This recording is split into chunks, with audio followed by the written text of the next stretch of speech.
यार जब ये वीडियो मैंने पहली बार देखी मतलब पता नहीं मुझे बड़ा ही डिफरेंट सा लगा। मैंने इस वीडियो को फिर से देखा, मतलब मैंने ये वीडियो लगाकर 2-3 बार रिपीटेडली देखी। तो मुझे ऐसा लगा कि मैंने कहा इंसान एक दूसरे से जब प्यार करता है तो कहीं ना कहीं बुढ़ापे तक एक दूसरे का सहारा बनकर आगे बढ़ता है। तो एक बड़ी ही एक सुकून से वाली फीलिंग आ रही थी, पता नहीं क्यों इसको देखकर। और उसी के साथ में जब अभी एक केस आया निक्की यादव का, जो मर्डर केस, एक वहाँ पर आप लोगों को प्यार देखने को मिल रहा है। वो एक किस लेवल का प्यार है कि इंसान जो है जिससे प्यार करता है उसको काट कर छोटे छोटे टुकड़े कर कर फ्रिज में बंद करके रख देता है और फिर कहीं और जाकर शादी भी कर लेता है। एक वो केस देखने को मिल रहा है। दोनों को जब मैंने कंपेयर किया, मैं इतने अंदर से उलझ सा गया। मैंने कहा मतलब क्या है ये सारी चीज़ें। तो अगर आप लोग रियलिटी में देखोगे, जो इंसान आप लोगों को रियलिटी में दिल से चाहेगा ना यार, वो आप लोगों को कभी दुख पहुंचाना नहीं चाहेगा, चाहे उसके ऊपर कितनी भी मुसीबत क्यों ना पड़ जाए। ये होता है रियलिटी में सच्चा प्यार। आप लोगों को क्या लगा इस वीडियो को देखकर? आप लोग अपनी राय बताना, मुझे काफ़ी अच्छा लगा। थैंक्स डियर शेयर करने के लिए। सबसे पहले तो आप सभी लोगों को जय हिंद दोस्तों, कैसे हो? तो जय हिंद। कैसा चल रहा है आप लोगों का? बेसिकली कल का दिन कैसा रहा और आज के दिन को कैसे यूटिलाइज करने वाले हो जरूर बताएगा। और गुड मॉर्निंग नहीं, जय हिंद लिखना, ठीक है? अच्छा लगता है। 17 फेब है, बहुत ही शानदार आज का ये INA यानी कि इंपॉर्टेंट न्यूज़ एनालिसिस रहने वाला है, जिसको बड़े ही प्यार से हम लोग बैलेंस डाइट बोलते हैं। आज की बैलेंस डाइट बहुत ही बैलेंस रहने वाली है। डाउन टू अर्थ के इंपॉर्टेंट आप लोगों को आर्टिकल देखने को मिलेंगे कई सारे। इसी के साथ में the Hindu, Indian express, PIB के जो भी इंपॉर्टेंट आर्टिकल हैं, जो आप लोगों के लिए बेसिकली खासकर एग्जाम के लिए काफ़ी इंपॉर्टेंट है और अवेयरनेस के पॉइंट ऑफ व्यू से भी इंपॉर्टेंट है, वो मैं डिस्कस करने वाला हूँ काफ़ी डिटेल के अंदर में। यहाँ पर हम लोग स्टार्टिंग में मोटिवेशनल कोटेशन भी देखेंगे। एक पर्सन इन न्यूज़ इंपॉर्टेंट है, जिसके बारे में हालांकि मैं पहले डिस्कस कर चुका हूँ, पर बताऊंगा आप लोगों को फिर से थोड़ा सा। लीगल गार्जियन एक पर्सन का किसको होना चाहिए, फॉरेनर या फिर इंडियन को, खासकर person with disability. Important article है, फंडामेंटल राइट का रिवीजन हो जाएगा। डीलिमिटेशन कमीशन फिर से न्यूज में आया है, 2 आर्टिकल डिस्कस करूंगा इसके साथ में। एक तो इलेक्शन कमीशन वाला, दूसरा डीलिमिटेशन कमीशन वाला। पूरा पॉलिटी के 2 चैप्टर रिवाइज होंगे आप लोग। इसी के साथ में यहाँ पर ये है बेसिकली ग्लोबल वार्मिंग को रोकने का तरीके के बारे में बात की जा रही है। नहीं रोकेंगे तो भाई साहब खुद अपने ही पैरों में कुल्हाड़ी मारेंगे। उन्हें कहते हैं जिस डाल पर बैठे हैं उसी को काट रहे हैं। विंडफॉल टैक्स के बारे में जानेंगे, बहुत ही इंपॉर्टेंट आर्टिकल है यहाँ पर। रिवर सिटी अलायंस के बारे में समझेंगे काफ़ी डिटेल में। रिवर सिटी अलायंस के साथ में एक और है यहाँ पर जिसका नाम है धार। ये थोड़ा सा मुझे डिफरेंट लगा इसके बारे में, तो आप लोगों से बात करूंगा। जब मैंने इसके बारे में पढ़ा था तो आप लोगों को और भी कई सारी चीज़ें पता चलेंगी यहाँ से। इनविजिबल गैलेक्सी, ये ALMA क्या है इसके बारे में जानेंगे। सुएज कैनाल वाला आर्टिकल भी इंटरेस्टिंग होगा, जानकर आप लोगों को मजा आएगा। ये है बेसिकली, इसको बोलते हैं यहाँ पर ओमार्गस खनादेश। क्या है ये समझेंगे इसके बारे में, एक डिफरेंट सा प्राणी है, ठीक है। साइक्लोन गैब्रियल के बारे में जानेंगे। इसी के साथ में 5 न्यूज़ नेशनल लेवल की होंगी एक्स्ट्रा, ये इसके अलावा होंगी, ठीक है। 3 न्यूज़ इकोनॉमी की होंगी, 4 वर्ल्ड की होंगी। 5 यहाँ पर क्वेश्चन भी होंगे आप लोगों के, जो कि आप लोगों को डिटेल में डिस्कस करूंगा। और ऐसा नहीं है 5 ही होंगे, कई सारे क्वेश्चन आप लोगों के यहाँ भी होंगे, तो एक टेस्ट सीरीज भी आप लोग यहाँ पर कवर हो जाएगी। इसी के साथ में CSAT का क्वेश्चन होगा। मैप बेस्ड क्वेश्चन देखेंगे। पुलिकट लेक बताइए किस राज्य में लोकेटेड है, एक राज्य में है या फिर 2 राज्य में है, बताना। बहुत ही शानदार तरीके से वोकैबुलरी डिस्कस करेंगे, यानी कि अंग्रेज बनेंगे। और इसी के साथ में आज के SLV कमांडो है मोनिका। डिटेल में आंसर दिए गए थे, आप लोग भी बन सकते हैं SLV कमांडो। टकटकी लगाकर देखना वीडियो, तो आप लोग भी SLV कमांडो बन जाएंगे। तो आज का डिस्कशन शानदार रहने वाला है, बहुत ही डिटेल में सारी बातें आप लोगों के सामने आने वाली है। पर आगे बढ़ने से पहले बहुत ही बेहतरीन कोटेशन है आप लोगों के सामने, जो कि आप लोगों का दिन बनाएगी। बोला गया कि तूफान के तास, अगर आप लोग आज के दिन में देखो, हर एक इंसान की जिंदगी में कोई ना कोई दिक्कत आती है, ठीक है। तो बात की जा रही है कि तूफान में ताश का घर नहीं बनाना, मतलब ताश का घर तूफान में बनाओगे तो उड़ जाएगा ना। तो तूफान में ताश का घर नहीं बनता, रोने से बिगड़ा मुकद्दर नहीं बनता। दुनिया को जीतने का हौसला रखो। हर एक कोई हार अगर जिंदगी में हो जाती है ना, उसको लेकर इंसान जो है फ्रस्ट्रेट हो जाता है। तो उसी के ऊपर बोला गया है, एक हार से कोई फकीर और एक जीत से कोई सिकंदर नहीं बनता। अगर आप लोगों को लगता है कि यार ये एग्जाम क्लियर नहीं हुआ है, बस जिंदगी बर्बाद हो गई है, आज का टेस्ट अच्छा नहीं गया है, बस जिंदगी बर्बाद हो गई है, तो ये बिल्कुल भी नहीं होता है यार। ये क्षण भर की चीजें होती हैं, जैसे ही निकलेंगी आगे तुम एक तरीके से भूल जाओगे उसको, कभी जिंदगी में याद भी नहीं करोगे कि उस पेपर से पहले कोई पेपर लगाया था, उसमें कम नंबर आए थे, उस दिन हम शाम को फ्रस्ट्रेट हुए थे। समझ रहे हो? तो जिंदगी में सारी चीजें आप लोगों के हाथ में है। अगर जहां पर चाहो आप लोग जिंदगी को बना सकते हो, और जहां पर चाहो जरा सी देर में फ्रस्ट्रेट होकर अपनी जिंदगी को बिगाड़ सकते हो। तो क्यों ना जिंदगी को जीते हुए शानदार तरीके से आगे बढ़ा जाए। अपनी जिंदगी का एक एक पहलू जो है उसको शानदार तरीके से हम लोग एंजॉय करें और आगे बढ़े, तो वो होता है सही तरीका। ये जिंदगी ना यार आप लोगों की जिंदगी है, आप लोगों के हाथ में इसकी बागडोर है, आप लोगों की किताब है, खाली पन्ने हैं, लिखते चले जाओ, किताब बनती चली जाएगी। पर लेकिन जिस दिन ये किताब पूरी होगी ना, उस दिन लास्ट दिन जब आप लोगों का होगा इस जिंदगी का, उस दिन अगर इस किताब को खोल कर देखोगे और कहोगे कि यार वो पन्ना शायद मैं अच्छे से लिख लेता है, लिख लेती, तो कुछ और ही एक तरीके से माहौल रहता। तो अभी वो टाइम आप लोगों के पास में है। अपनी फुल किताब को ऐसी किताब लिखो कि कोई बैठकर उसको पढ़े तो उसको लगे कि आपकी किताब के ऊपर कोई मूवी बने कि क्या शानदार जिंदगी जी के गया यार ये इंसान। मतलब वो वाली फीलिंग आनी चाहिए। और वो वाली कब आएगी? जब आप लोग रियलिटी में शानदार जियोगे। वरना वैसे तो बोलने के लिए तो चीज़ें चलती रहती हैं, पर रियलिटी में शानदार जीनी है तो ही वो वाली फीलिंग आएगी। तो इसलिए कहता हूँ कि किसी दिन अगर हार भी जाओ ना, तो ये बोलो मत कि हार गए, ये बोलो कि यार कुछ नया सीखने को मिला आज अपने आप को इंप्रूव करने का एक और मौका मिला है। तो इसलिए बोला गया कि एक हार से ना तो कोई फकीर बनता है और ना ही कोई सिकंदर बनता है एक जीत से। तो जिंदगी में ये पैटर्न चलता रहना चाहिए। इसीलिए कहते हैं कि जीत के बाद में कोमा लगने चाहिए, फुल स्टॉप नहीं। यानी कि जीत के बाद में दूसरी जीत की तरफ को कदम बढ़ने चाहिए। तो रियलिटी में वो होती है जिंदगी। और हर एक नया दिन आप लोगों को ये अपॉर्चुनिटी देता है ये काम करने की। सबसे बड़ी बात तो ये है। तो दिन बर दिन आप लोगों की जिंदगी आगे शानदार तरीके से बढ़ती जाती है। पर आप लोगों को ये चीज़ समझनी पड़ेगी कि आप लोगों की जिंदगी है, आप लोगों को ये आगे लेकर चलनी है। कोई और इसकी बागडोर लेकर नहीं चलेगा। कहते हैं ना कि दूसरों के कंधे पर हाथ रखकर आप लोग चलना सीख सकते हो। भाई साहब, दौड़ना पड़ेगा अपने ही पैरों पर। तो इसलिए अपने ऊपर ट्रस्ट रखो और आगे बढ़ते चले जाओ। इंपॉर्टेंट पर्सनैलिटी कौन है? आप लोगों को याद होगा, अहमदाबाद से रिलेटेड मैंने एक आर्टिकल डिस्कस किया था कि महिलाओं को हीट वेव से बेसिकली बचाने के लिए इनके द्वारा पैसे दिए गए थे। अभी रिसेंटली ये अहमदाबाद में थी। इनका नाम आप लोगों को बताना है, ठीक है। फॉर्मर यूएसए के प्रेसिडेंट उनकी वाइफ है। मैं आप लोगों से डिस्कस कर चुका हूँ ऑलरेडी। तो इंपॉर्टेंट पर्सनैलिटी है, न्यूज़ में है। और उस न्यूज़ के साथ में जब कनेक्ट करके देखोगे तो डायरेक्ट क्वेश्चन भी आप लोगों से बन सकता है। और एक क्वेश्चन भी मैंने डिस्कस किया था। तो देखता हूँ कौन कौन पहचान पाता है। हालांकि पहचान ही गए होंगे, पर फिर भी नाम जरूर लिखेगा। मैं एक्सपेक्ट करता हूँ कि हाँ आप लोग कम से कम रिकॉल कर पाओ फेस को, ठीक है। और सबसे बड़ी बात यार ये है, आप एक पर ये पर्सनैलिटी है अपनी ज़िंदगी को आगे लेकर चल रही हैं और दूसरी भी लड़कियों की ज़िंदगी सुधार रही हैं, ठीक है। तो खासकर लड़कियों के लिए भी है। जैसे कि अभी जो केस देखने को मिला निक्की यादव वाला, आप लोग खुद सोचो यार, किस इंसान के ऊपर आप लोग ट्रस्ट कर रहे हो। एटलीस्ट उसके बारे में पता तो करो। इतने सारे केसेस हो रहे हैं देश के अंदर में, दुनिया के अंदर में, उसके बाद भी हम लोग अंधाधुंध ट्रस्ट कर लेते हैं। बस प्यार के चक्कर में सारी चीज़ें भूल जाते हैं। तो एटलीस्ट अपने घर वालों को बताओ, जो आप लोगों के पास में कोई और पर्सन है उसको इन्फॉर्म तो करो।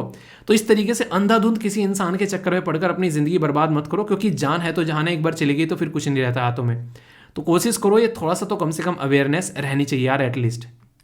बाकी लेक्चर की पीडीएफ हिंदी और इंग्लिश में टेलीग्राम पर मिल जाएगी। यह है स्टडी लवर वीर के नाम से टेलीग्राम, यहाँ से जाकर डाउनलोड कर लेना। आंसर राइटिंग करनी है तो वीर तालियान पर जाना, और इस SLV पीडीएफ पर जाकर आप लोगों को बहुत सारे नोट्स वगैरह मिल जाते हैं, उसको जाकर आप लोग देख सकते हैं। और इसी के साथ में कई सारे बच्चे रेगुलर पूछ रहे हैं कि सर ये बता दो जनवरी मंथ की जो मंथली जो एक वीडियो है वो आती है हमारी, वो कब आएगी?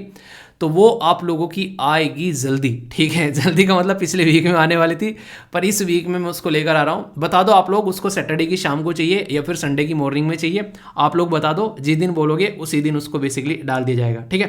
तो आप लोग दिन बता दो। अभी थोड़ा सा बिजी हो गया था यार शेड्यूल, इसकी वजह से नहीं ला पाया, वरना अब तक तो वो आनी थी। काफ़ी लेट चल रही है। कई सारे बच्चे बोले सर एग्जाम है उससे पहले डाल देना। ठीक है यार, टेंशन मत लो ना, प्रोवाइड करा दूंगा। और पीडीएफ भी आप लोगों की बची हुई है, पीडीएफ भी प्रोवाइड करा दूंगा। वो सारी स्टडी लवर वीर पर मिलेगी, ठीक है। फीडबैक जरूर देना, लाइक या डिसलाइक कर वीडियो जैसी भी आप लोगों को लगती है, अपना प्यार आप लोग दिखा सकते हैं। बाकी आइए आज का डिस्कशन आगे बढ़ाते हैं शानदार तरीके से, फुल जोश के साथ में। तो हाउस द जोश, हाई है कि नहीं है? हाई रहना चाहिए, ओके। दोस्तों ये एक ऐसा इंपॉर्टेंट केस है जिसके बारे में आप लोगों को पता होना चाहिए। खासकर कहीं ना कहीं आप लोगों से कई बार यहाँ से क्वेश्चन भी बनते हैं, और क्वेश्चन बनना तो अपनी जगह, आप लोगों को इन चीज़ों के बारे में वैसे भी थोड़ा सा आइडिया होना चाहिए कि ऐसा भी कुछ है देश के अंदर में। देखिए मान लीजिए अगर कोई एक इंडियन सिटीजन है, एक तो उसके अधिकार है, हमारा संविधान उसके अधिकार बताता है। एक है कि जो बाहर का भी अगर कोई पर्टिकुलर इंसान जो है वो हमारे देश में आकर रह रहा है तो उसके अधिकार क्या होने चाहिए।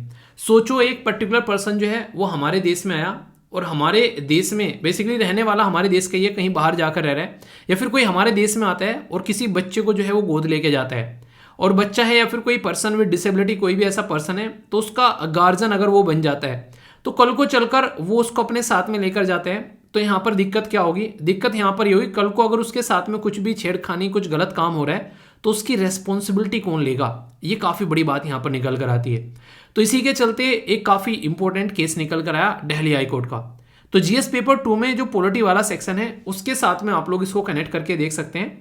तो दिल्ली हाई कोर्ट के द्वारा यहाँ पर बोला गया कि फॉरेनर जो है कैन नॉट क्लेम मतलब vested right to be appointed at the legal guardian of the person with disability, और क्लेम ये यहाँ पर एक तरीके से claim protection guarantee under the protect यहाँ पर पार्ट 3 ऑफ द कॉन्स्टिट्यूशन, जो कि फंडामेंटल राइट के बारे में बात करता है। मतलब क्या है, मतलब मैं आप लोगों को यहाँ पर समझाता हूँ थोड़ा सा अच्छे से, ताकि आप लोग चीज़ों को यहाँ पर समझ सके। आज की डेट में आप लोगों को देखने को मिलते हैं कि कई तरीके से पर्सन विद डिसेबिलिटी जो सेक्शन है हमारे देश में, क्या ऑल ओवर वर्ल्ड में आप लोगों को यहाँ पर देखने को मिलता है। और ऐसा नहीं कि छोटा बड़ा है, काफ़ी बड़ा सेक्शन आप लोगों को यहाँ पर देखने को मिलेगा जो कि पर्सन विद डिसेबिलिटी है। कई सारे स्पोर्ट्स भी पर्टिकुलर सेक्शन के लिए हमारे देश में चलाए जाते हैं, जो आप लोगों ने यहाँ पर देखे होंगे।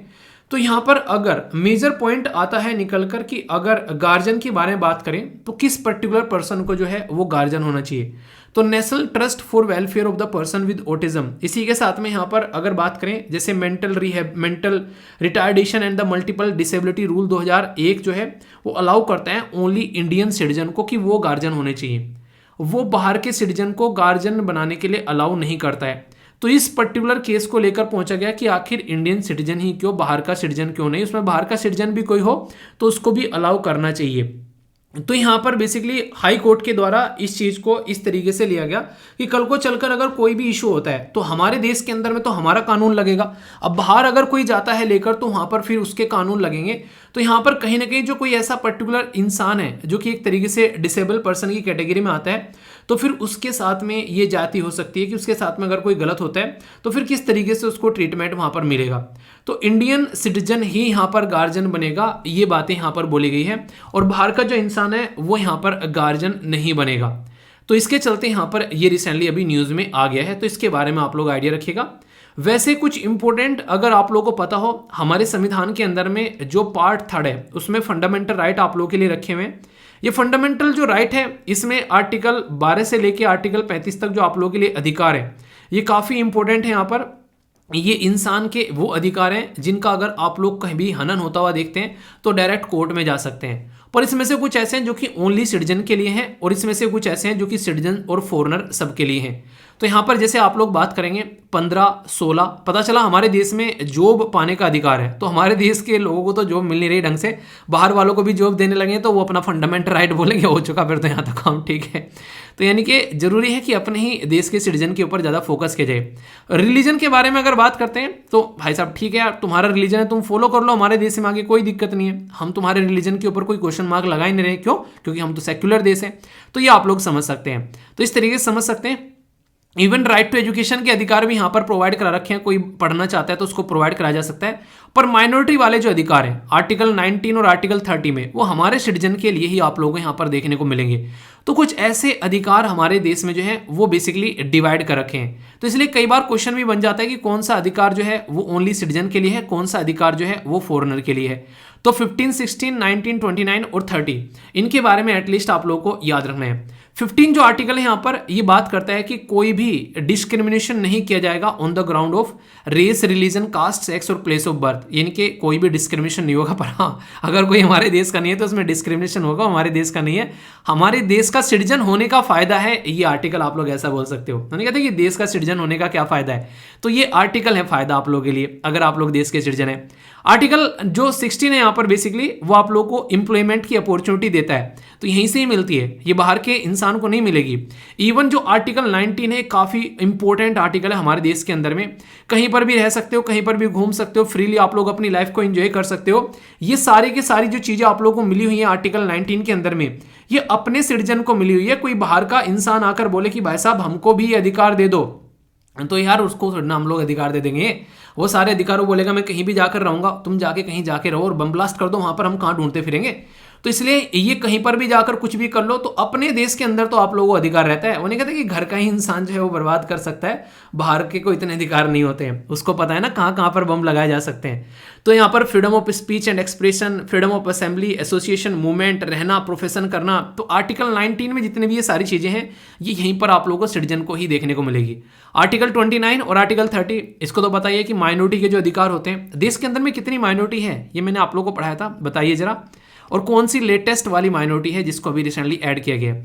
तो ये जो अधिकार है हमारे जो मिले हुए हैं, इन अधिकारों के बारे में यहाँ पर बात की जा रही है कि हमारे सिटीजन के लिए है, तो इसलिए यहाँ पर जो गार्जियनशिप का जो अधिकार है जो सिटीजन के लिए है, तो उसमें यहाँ पर फंडामेंटल राइट जो उनके लिए काउंट होगा। ठीक है, तो ये फंडामेंटल राइट मौलिक अधिकार रहते हैं। तो अब आप लोगों के माइंड में इसको लेकर कोई कंफ्यूजन नहीं होना चाहिए। वैसे चाहो तो पॉलिटिकल लेक्चर भी आप लोग रिवाइज कर लेना, और फिर से बोलूंगा जो भी लेक्चर आप लोग कंप्लीट कर लिया करो, ठीक है, जैसे पॉलिटिका कंप्लीट कर रहे हो या फिर ये उसके नीचे या तो डन लिख दिया करो, ठीक है, या फिर अपना जो नया शब्द है, जो नया प्यारा सा वर्ड है, जय हिंद, ठीक है, ताकि मुझे पता चलता रहे कि हाँ आप लोगों ने कंप्लीट कर लिया है। तो ये बेसिक है, कम से कम एटलीस्ट इतना आप लोग जरूर करिएगा। मुझे एक आइडिया लगता रहता है कि हाँ आप लोग जो है उसको देख रहे हैं, मतलब एक मुझे थोड़ा सा अंदाजा लगता रहता है फिर चीज़ों का। ठीक है, तो इसके बारे में कुछ बेसिक इन्फॉर्मेशन है।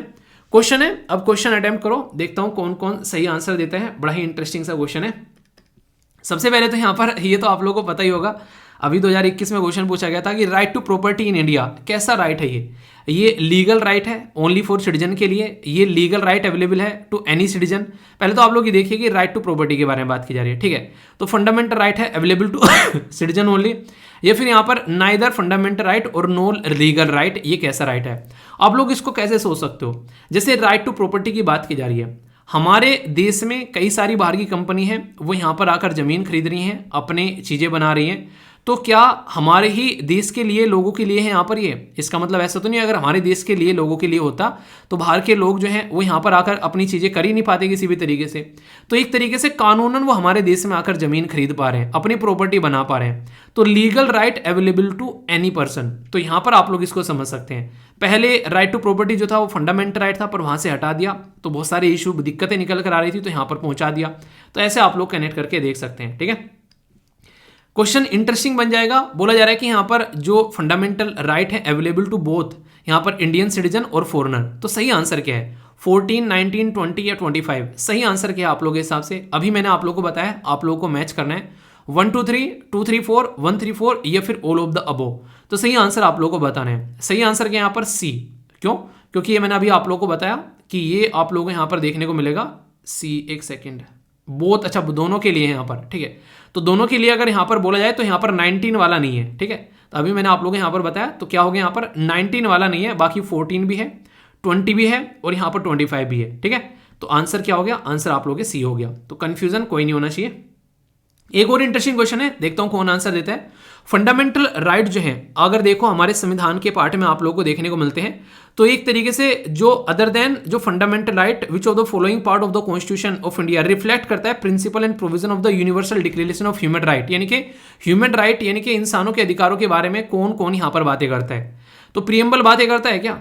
फंडामेंटल जो ड्यूटी बातें करती है क्या? या फिर डीपीएसपी बातें करता है क्या? तो कौन सी स्टेटमेंट करेक्ट है? 1 2 2 1 3 या फिर 1 2 3? सही आंसर क्या है आप लोगों के हिसाब से? तो यहां पर अगर आप लोग ध्यान से देखोगे, ये बात की जा रही है ह्यूमन राइट के अंदर बारे में। प्रियम्बल अगर आप लोग पढ़ोगे, वहां पर बहुत सारी चीजें आप लोगों को देखने को मिल जाती हैं। हमारे देश का जब प्रियम्बल आप लोग पढ़ोगे, पढ़ना जाकर, ठीक है, आज उसमें social justice, economic justice, political justice, तो अधिकारों के बारे में तो बात की जा रही है। ठीक है, डीपीएससी में तो दुनिया भर के आर्टिकल मिल जाएंगे, आर्टिकल 18, आर्टिकल 39, आर्टिकल 39A, 41, 43, और इसी के साथ में फंडामेंटल ड्यूटी आप लोगों को बहुत सारी मिल जाएंगी ऐसी देखने को। 6 से लेकर 14 साल के बच्चों के लिए पेरेंट की ड्यूटी बनाई गई है कि उनको आप लोग एजुकेशन दो। तो कौन सा आंसर? आंसर यहां पर डी हो गया। तो ये क्वेश्चन है जिनके आंसर आप लोगों से डायरेक्ट एग्जाम में पूछे गए हैं ऑलरेडी। तो इस तरीके से टॉपिक तैयार करना है। अब टॉपिक क्या था, सारी बातें आप लोगों को बता दी, बाकी आप लोग बताइए कि इनको अधिकार मिलना चाहिए फॉरेनर को या फिर नहीं। आप लोग ही क्या रहे, being a citizen of India, आप लोग इसके बारे में क्या सोचते हैं? आप लोग अपनी राय बता सकते हैं। वैसे सिटीजनशिप का भी एक अच्छा चैप्टर है, तैयार करने के लिए पार्ट 2 में सिटीजनशिप आप लोगों को देखने को मिलती है, तो उसको भी आप लोग अच्छे से तैयार कर सकते हैं। जो कि आर्टिकल कितने से कितने तक है ये आप लोगों को बताना है। जाकर सिटीजनशिप बाय वीर सर्च कर लेना, कंफ्यूजन दूर हो जाएगा। ओके, बहुत ही इंपॉर्टेंट और बहुत ही इंटरेस्टिंग आर्टिकल, और ये आर्टिकल पिछले 3 साल से न्यूज़ में है। अगर ये क्वेश्चन आप लोगों से एग्जाम में पूछ लिया जाए कल को, तो आप लोग क्या कहोगे? सर 3 साल पुराना एक तरीके से न्यूज़ जो है वो एग्जाम में पूछ लिया गया। तो इसके बारे में मैं आप लोगों से अगर बात करूं, बात की जा रही है डिलिमिटेशन कमीशन के बारे में, जम्मू एंड कश्मीर के, और सुप्रीम कोर्ट ने बोला है कि ये सही है, इसके बारे में कुछ भी गलत नहीं किया जा रहा है, सब चीज़ें जो हैं वो कानून के दायरे के तहत हो रही है। जो डीलिमिटेशन कमीशन सेटअप किया गया है, इसको लेकर कई सारी बेसिकली इसके ऊपर क्वेश्चन मार्क लगाए जा रहे थे लोकल पॉलिटिकल पार्टीज के द्वारा भी। और जब ये डीलिमिटेशन कमीशन सेटअप किया गया तो 6 मार्च 2020 में बेसिकली इसको सेटअप किया गया था। तब से लेके अब तक ये चला हुआ आ रहा है। याद रखिएगा, जो इस पर्टिकुलर जो यहाँ पर ये कमीशन है, इसके जो हेड है वह है यहाँ पर रंजना प्रकाश देसाई। इसी के साथ में यहाँ पर जो काम करते हैं मिलकर, इसमें चीफ इलेक्शन कमिश्नर और जम्मू एंड कश्मीर के जो चीफ इलेक्टोरल ऑफिसर हैं वो मिलकर यहाँ पर बेसिकली काम करते हैं। ये इनका काम क्या रहता है कि कैसे कैसे सीट का डिस्ट्रीब्यूशन होना है, किस एरिया में कितनी सीट आनी है, तो ये काम करते हैं। तो बोला ये गया कि रियल इशू यहाँ पर डिलिमिटेशन कमीशन का है ही नहीं है। जम्मू एंड कश्मीर को स्टेट हुड का दर्जा मिलना चाहिए, स्पेशल स्टेटस छीन लिया वो है। डीलिमिटेशन कमीशन तो बस हाँ ठीक है, बातों में आ रखा है, न्यूज़ में है, तो इसके बारे में बार बार बात हो जा रही है, ठीक है। पर लेकिन बेसिक आप लोगों को क्या पता होना चाहिए यहाँ पर डीलिमिटेशन कमीशन जो है वो कैसे सेट किया जाता है, कौन सेट करता है, और इलेक्शन कमीशन ऑफ इंडिया के बारे में बेसिक इन्फॉर्मेशन आप लोगों को पता होनी चाहिए। तो इस पर्टिकुलर आर्टिकल के अंदर में मैं पॉलिटी के 2 चैप्टर आप लोगों के यहाँ पर अभी रिवाइज कराने वाला हूँ। यानी कि एक तो हो गया डिलिमिटेशन कमीशन के बारे में और दूसरा हो गया चीफ इलेक्शन कमीशन के बारे में। और फिर उसके बाद में क्वेश्चन भी आप लोगों से पूछूंगा, तो क्वेश्चन का भी आंसर आप लोगों को देना है। तो अच्छे से टकटकी लगाकर एक एक पॉइंट जो है वो क्लियर करते चलेंगे। पहले डिलिमिटेशन कमीशन के बारे में पढ़ते हैं और फिर हम लोग इलेक्शन कमीशन के बारे में। जहां डाउट हो वहां पूछ लेना, क्योंकि डाउट को यहीं पर छोड़ के जाना है, ठीक है। इसको मैं थोड़ा सा डिटेल में बता देता हूं क्योंकि ये इतना ज्यादा न्यूज में आ गया, तो ध्यान से सुनिएगा। इंपॉर्टेंट कॉन्सेप्ट है, बहुत सारी बातें आप लोगों को समझ में आने वाली हैं। सबसे जो इंपॉर्टेंट जो पॉइंट यहां पर निकल कर आता है वो ये है कि हमारे देश के अंदर में जितने भी डिस्ट्रिक्ट हैं वो आप लोगों को कोई बड़ा डिस्ट्रिक्ट देखने को मिलेगा, कोई छोटा डिस्ट्रिक्ट देखने को मिलेगा। किसी का एरिया बड़ा है तो किसी का एरिया छोटा है, ठीक है। तो यहां पर सबसे बड़ी बात ये होती है कि उन एरिया जो डिस्ट्रिक्ट का है वो एक अलग पैटर्न पे डिसाइड किया जाता है। पर लेकिन जो कॉन्स्टिट्यूएंसी होती है ना, उनका साइज जो है वो एक तरीके से उनके अंदर पॉपुलेशन जो है वो इक्वल होनी चाहिए। यानी कि समझिए थोड़ा सा, जैसे मैं आप लोगों को बोलूं कि आप लोगों की एरिया में से कोई सांसद साहब जो है वो चुनकर पार्लियामेंट में गए, आप लोगों का जो कॉन्स्टिट्यूएंसी थी उसमें टोटल जो लोगों की संख्या है वो 7 लाख है। यानी कि आप लोगों का जो सांसद है वो 7 लाख लोगों को रिप्रेजेंट कर रहा है जब वहां पर वो पार्लियामेंट में जाकर बैठे, ठीक है। तो यानी कि जो सांसद जी हैं वो 7 लाख वोटों के द्वारा यहां पर बेसिकली लोगों के रिप्रेजेंटेटिव हो गए, ये बैठे हुए हैं पार्लियामेंट के अंदर में। तो यानी कि इनकी स्ट्रेंथ जो है वो 7 लाख की है। एक और डिस्ट्रिक्ट है, मान लीजिए कोई मेरे वाला डिस्ट्रिक्ट है, ठीक है। तो मेरे वाले डिस्ट्रिक्ट में जो वोटों की संख्या है वो मान लीजिए वो है वहां पर 13 लाख। तो मेरे वाले एरिया में से जो सांसद साहब जो है वो चुनकर जाएंगे, अब वो बेसिकली 13 लाख लोगों के रिप्रेजेंटेटिव होंगे। तो आप लोग खुद सोचिए कि आप लोगों का सांसद ज्यादा ताकतवर है या मेरे सांसद साहब जो है वो ज्यादा ताकतवर है। तो सीधी सीधी बात हो गई कि आप लोगों के सांसद जी के कंपेयर में मेरे सांसद जी जो है उनकी ताकत जो है वो डबल हो गई, क्योंकि वो डबल लोगों को रिप्रेजेंट कर रहे हैं। तो डीलिमिटेशन कमीशन लाया ही इसलिए जाता है ताकि जो ये रिप्रेजेंटेशन है यहां पर एक तरीके से वो इक्वल बनाई जा सके। यानी कि कोई भी सांसद, चाहे कोई भी विधायक, चाहे वो असेंबली में बैठा हो स्टेट के अंदर में, चाहे वो पार्लियामेंट में बैठा हो, वो ये ना बोल सके कि भाई मेरी बड़ी है, नहीं तेरी बड़ी है, तेरी दिख भी नहीं रही, तेरी कितनी बड़ी है, तुझे अपनी बड़ी है, मेरी खटिया खड़ी है, ठीक है। मतलब कहने का है कि दोनों में पावर इक्वल है, वो हर इक्वल लोगों को रिप्रेजेंट करते हैं, इसीलिए ताकि उनकी रिप्रेजेंटेशन इक्वल हो सके और सारे इक्वल सांसद वहां पर इक्वल पावर के साथ में जा सके। इसलिए यहां पर ये कॉन्स्टिट्यूएंसी अलग और डिस्ट्रिक्ट अलग होता है। समझ में आ गया इतना? तो फिक्स करना लिमिट्स या बाउंड्रीज जो टेरिटरी है कॉन्स्टिट्यूएंसीज की, ताकि पॉपुलेशन के बेसिस पर यहां पर जो भी चेंज आ रहा है, पॉपुलेशन बढ़ रही है, मान लीजिए किसी एरिया में पॉपुलेशन बढ़ गई, किसी एरिया में पॉपुलेशन जो है कम हो गई, लोग माइग्रेट हो गए कहीं और चले गए, तो उनको रेशियो को सही लाने के लिए यहां पर हर 10 साल में बोला गया था कि लगभग आप लोग क्या करो, जैसे ही यहां पर जनगणना आया करेगी तो आप लोगों को क्या करना है, डीलिमिटेशन आप लोगों को यहां पर करवा लेना है। मतलब क्या हो गया, ताकि जो भी वहां पर जाकर बैठे रिप्रेजेंटेशन जो है वो एक ऐसी रिप्रेजेंटेशन देखने को मिले, कोई ये ना बोले कि हमारा सांसद ताकतवर है तुम्हारे वाले सांसद के कंपेयर में, या सांसद ये बोले वहां पर पार्लियामेंट असेंबली के अंदर में कि मैं ज्यादा ताकतवर हूं भाई साहब, मैं ना 13 लाख लोगों को रिप्रेजेंट कर रहा हूं और तुम तो बस 7 लाख को ही कर रहे हो यार। तो वो वाला फंडा यहां पर नहीं देखना चाहिए। तो ये काफी इंपॉर्टेंट है, एक इक्वल रिप्रेजेंटेशन वाली बात आती है। क्यों? क्योंकि हमारे देश में प्रिंसिपल है कि 1 वोट 1 वैल्यू, एक वोट एक वैल्यू रखती है और हर एक पर्सन को एक वोट डालने का अधिकार रहता है। तो एक वोट की वैल्यू को उसी लेवल में दिखाने के लिए भी जरूरी यहां पर हो जाता है कि आप लोग इस कॉन्सेप्ट को यहां पर फॉलो करो। तो समझ में आ रही है इतनी सारी चीजें यहां तक का? कोई डाउट तो नहीं, कोई समस्या, कोई परेशानी? इतना कॉन्सेप्ट समझ में आ गया यहां पर? तो इतना कॉन्सेप्ट अगर समझ में आ गया तो इसका मतलब आप लोग लगभग सारी चीज समझ चुके हो, ठीक है। तो इक्वल रिप्रेजेंटेशन प्रोवाइड कराएगा। ज्योग्राफिकल एरिया में तो वन पॉलिटिकल पार्टी जो है आप लोग देखते हैं उसको एडवांटेज मिल जाती है, दूसरे को नुकसान हो जाएगा वरना अगर डिस्ट्रिक्ट के बेसिस पर चेयर करेंगे तो फेयर डिवीजन किया जाता है ताकि एक तरीके से ढंग से रिप्रेजेंटेशन देखने को मिले। क्या इसके बारे में हमारे संविधान में लिखा हुआ है? भाई साहब संविधान निर्माता ना वो बहुत ही समझदार थे, उनको पता था कि अगर कुछ अरेंजमेंट करके नहीं जाएंगे ना तो भाई साहब ये लड़ते हुए सर फोड़ते हुए नजर आएंगे। आप लोग खुद सोचो, जब हमारा संविधान बनाया जा रहा था उस टाइम पर उन्होंने कभी सोचा होगा कि यहाँ पर गवर्नर और जो बेसिकली एक तरीके से चीफ मिनिस्टर आपस में लड़ते हुए नजर आएंगे? उन्होंने तो जैसे तैसे मतलब अंग्रेजों से पीछा छुड़वाया था उन्होंने, तो उन्होंने ये चीजें सोची नहीं होंगी कि यहाँ पर कल को चलकर यहाँ पर ये गवर्नरी माथे की गले की फांस बन जाएगा स्टेट के लिए और एक तरीके से दोनों लड़ते हुए नजर आएंगे। तो समझ सकते हैं। तो बहुत सारी चीजें ऐसी हैं जो हम लोग टाइम टू टाइम चेंज करते रहते हैं, इसीलिए हमारे संविधान में इतना एक थोड़ा सा स्पेस दिया गया ताकि उसको चेंज भी किया जा सके, इसीलिए उसको जीवित संविधान बोलते हैं हम लोग। ऐसा थोड़ा ना कि सड़ गया हमारा संविधान, उसमें कुछ भी चेंज नहीं कर सकते हम लोग। इतना प्यारा संविधान है हमारा कि आज भी वो जिंदा है, आज भी हमारे देश को एक शानदार तरीके से एक सही तरीके से आगे को लेकर चल रहा है। इसीलिए हमारे संविधान निर्माता समझते थे, बहुत छोटी छोटी बात पर डिस्कशन किए गए। भाई साहब महारथी थे वो अपने अपने एरिया के जो बैठे थे संविधान बनाने के लिए, तो उन्होंने आर्टिकल 82 यानी कि 82वां जो आर्टिकल था वो आर्टिकल जो है यहां पर संविधान के अंदर में डाला गया ताकि पार्लियामेंट को पावर दी गई कि वो डीलिमिटेशन एक्ट जो है वो पास कर सके आफ्टर एवरी सेंसस। तो ये जो शब्द है ना आफ्टर एवरी सेंसस यानी कि हर जनगणना के बाद में, ये यहां पर बेसिकली पूरा काम खराब करके जा रहा है यहां पर, खासकर पॉलिटिक्स के लिए। क्यों? क्योंकि आफ्टर एवरी सेंसस ये बेसिकली हमारे देश में चीजें पॉसिबल ही नहीं हो पाई, जिसकी वजह से कई बार चीजें जो हैं वो इधर उधर होती नजर आई। वैसे आर्टिकल 82 यही बोलता है कि हर सेंसस के बाद में आप लोग कर रहे हैं, तो अगर स्टेटमेंट देकर क्वेश्चन बने तो ये आप लोगों को कंफ्यूजन नहीं होना चाहिए। अब आर्टिकल 170 के बारे में बात करूं, आर्टिकल 170 क्या बोलता है? वो बोलता है कि यहां पर स्टेट के अंदर में सेम पैटर्न देखने को मिलेगा जो यहां पर पार्लियामेंट के बारे में बात की जा रही है, तो उनको डिलिमिटेशन एक्ट जो है वो एवरी सेंसस स्टेट के अंदर में लेकर आना है। तो यानी कि 170 जो हो गया वो स्टेट के बारे में हो गया, और 182 जो हो गया वो हो गया किसके बारे में? वो हो गया बेसिकली पार्लियामेंट के बारे में। सबसे बड़ी बात, सबसे बड़ा रोग क्या कहेंगे? रोग कि बताओ भाई कौन करता है इसको रिप्रेजेंट, मतलब कौन करता है इसको एक तरीके से अपॉइंट। तो हमारे देश में मैक्सिमम जितने भी काम होते हैं ना वो आप लोगों को देखने को मिलेगा प्रेसिडेंट ऑफ इंडिया के नाम पर आप लोगों को नजर आते हैं। ठीक है, तो यहां पर डिलिमिटेशन कमीशन जो है वो यहां पर एक तरीके से आप लोगों को जो रिप्रेजेंट करते हुए नजर आते हैं, तो कहीं ना कहीं प्रेसिडेंट ऑफ इंडिया जो है वो यहां पर इसको डिलिमिटेशन को लेकर आते हैं। तो यहां पर ये यहां पर with the help of election commission यानी कि इलेक्शन कमीशन ऑफ इंडिया जो है वो इसमें अपना सपोर्ट प्रोवाइड कराता है, और यही चीजें यहां पर 1950 में भी आप लोगों को देखने को मिली।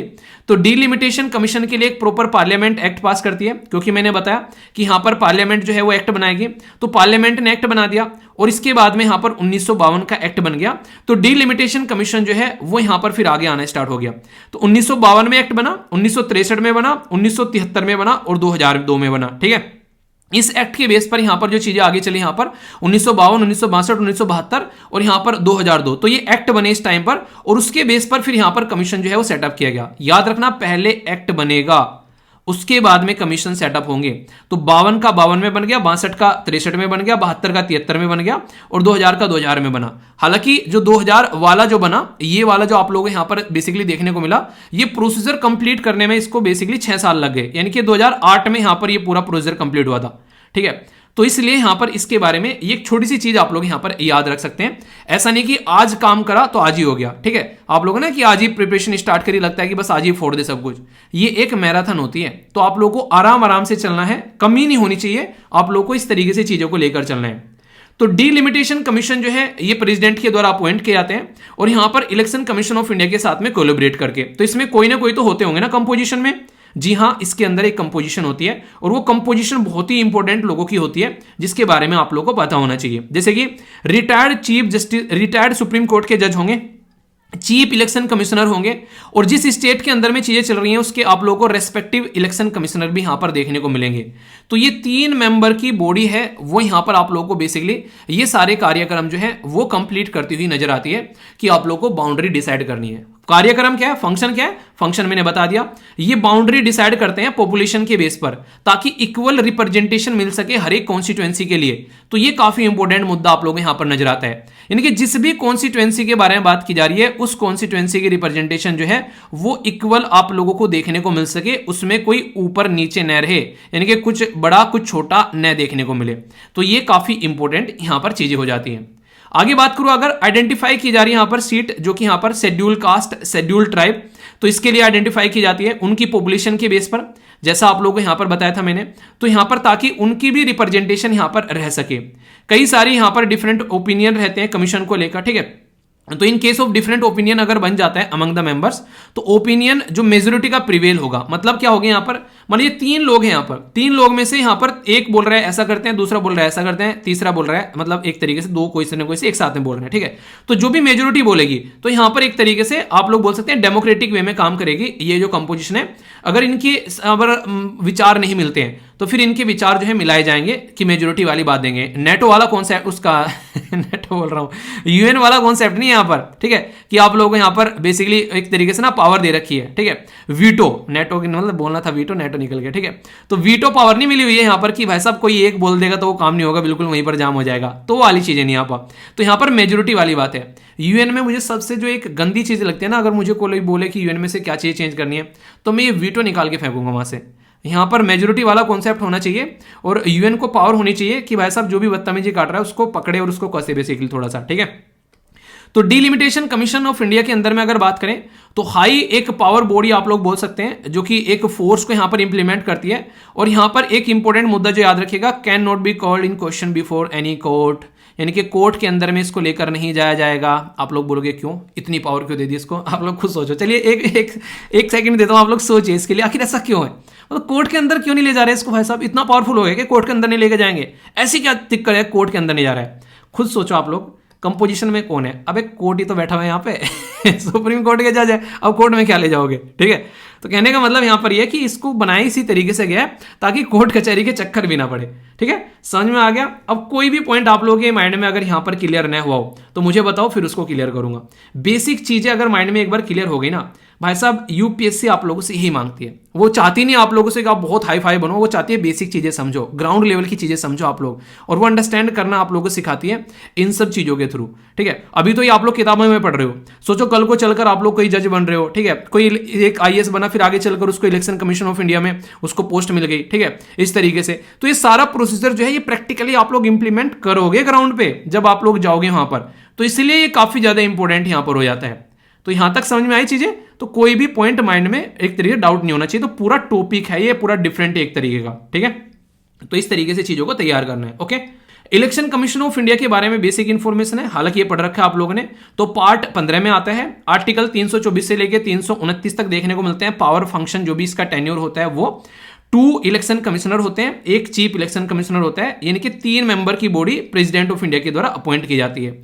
6 साल या फिर 65 साल में से जो भी ज्यादा हो वो रिटायरमेंट एज होती है, यानी कि अगर 65 साल हो गए पहले ही, अभी अपॉइंट है तो 2 साल पर 65 साल हो गए तो उनको रिटायर कर दिया जाएगा, ठीक है। इंजॉय करते हैं सेम स्टेटस जैसा जज होता है सुप्रीम कोर्ट का, उसके इक्विवेलेंट यहां पर इनको पर्क्स दिए जाते हैं, मतलब इंजॉय करते हैं उस तरीके की इक्विवेलेंट पावर नहीं, मतलब सैलरी और जो मतलब एक तरीके से ना जो एक तरीके से जो फायदे मिलते हैं आप लोग वो बोल सकते हो, ठीक है। चीफ इलेक्शन कमिश्नर जो है वो रिमूव किया जाता है सेम प्रोसीजर में जैसे कि सुप्रीम कोर्ट के जज को रिमूव किया जाता है। तो ये काफी एक कंट्रोवर्शियल चीज रहती है कि सारी पावर चीफ इलेक्शन कमिश्नर के अंदर में। अब जो नीचे इलेक्शन कमिश्नर हो गए उनके बारे में जब बात की जाती है तो ये बोलते हैं यार उनको तो अपने आप से गवर्नमेंट लगा देती है, अपने आप से हटा देती है, तो वो इंडिपेंडेंट काम कैसे करेंगे। तो ये बोला गया कि जो चीफ इलेक्शन कमिश्नर का प्रोसीजर है लाने का और हटाने का, सेम प्रोसीजर आप लोगों को यहां पर करना चाहिए। किसका, वो बेसिकली आप लोगों को करना चाहिए यहां पर इलेक्शन कमिश्नर का। तो ये काफी अच्छा रहेगा, ठीक है। तो इसलिए बात की जाती है। और सबसे बड़ी जो इंपॉर्टेंट चीज है यहां पर, इंडिपेंडेंट तभी रहेंगे अगर उनकी सारी चीजें एक इंडिपेंडेंट वे में चलेगी, वरना जो अपॉइंट करेगा फिर उसकी जी हजूरी होगी और वो गलत होगा। तो एक तरीके से ग्रांट जो रिकॉग्निशन टू द पार्टी जो दिया जाता है वो इन्हीं के द्वारा जाता है। ग्रांट दिया जाता है रिकॉग्निशन, जैसे आम आदमी पार्टी को नेशनल लेवल की पार्टी बनाया गया तो इलेक्शन कमीशन ऑफ इंडिया के द्वारा अनाउंस किया गया। सिंबल किसको मिलना है, महाराष्ट्र के अंदर में लड़ाई हो रही थी सिंबल को लेकर, तो वो सेटल कौन करता है, डिस्प्यूट, लड़ाई कौन सेटल करता है, तो इलेक्शन कमीशन ऑफ इंडिया के द्वारा सेटल की गई यहां पर। तो ये पावर यहां पर इलेक्शन कमीशन ऑफ इंडिया के अंदर में होती है। कमीशन जो है वो एक एडवाइजरी का भी काम करता है पोस्ट इलेक्शन, जब किसी मेंबर को डिस्क्वालीफाई किया जाता है, ये पार्लियामेंट के अंदर में चाहे स्टेट असेंबली के अंदर में, तो ये यहां पर कहीं ना कहीं कंसल्ट किया जाएगा इलेक्शन कमीशन के साथ में, क्योंकि उसने अगर कोई गड़बड़ कर दिया तो उसको डिस्क्वालीफाई करना है या नहीं करना है।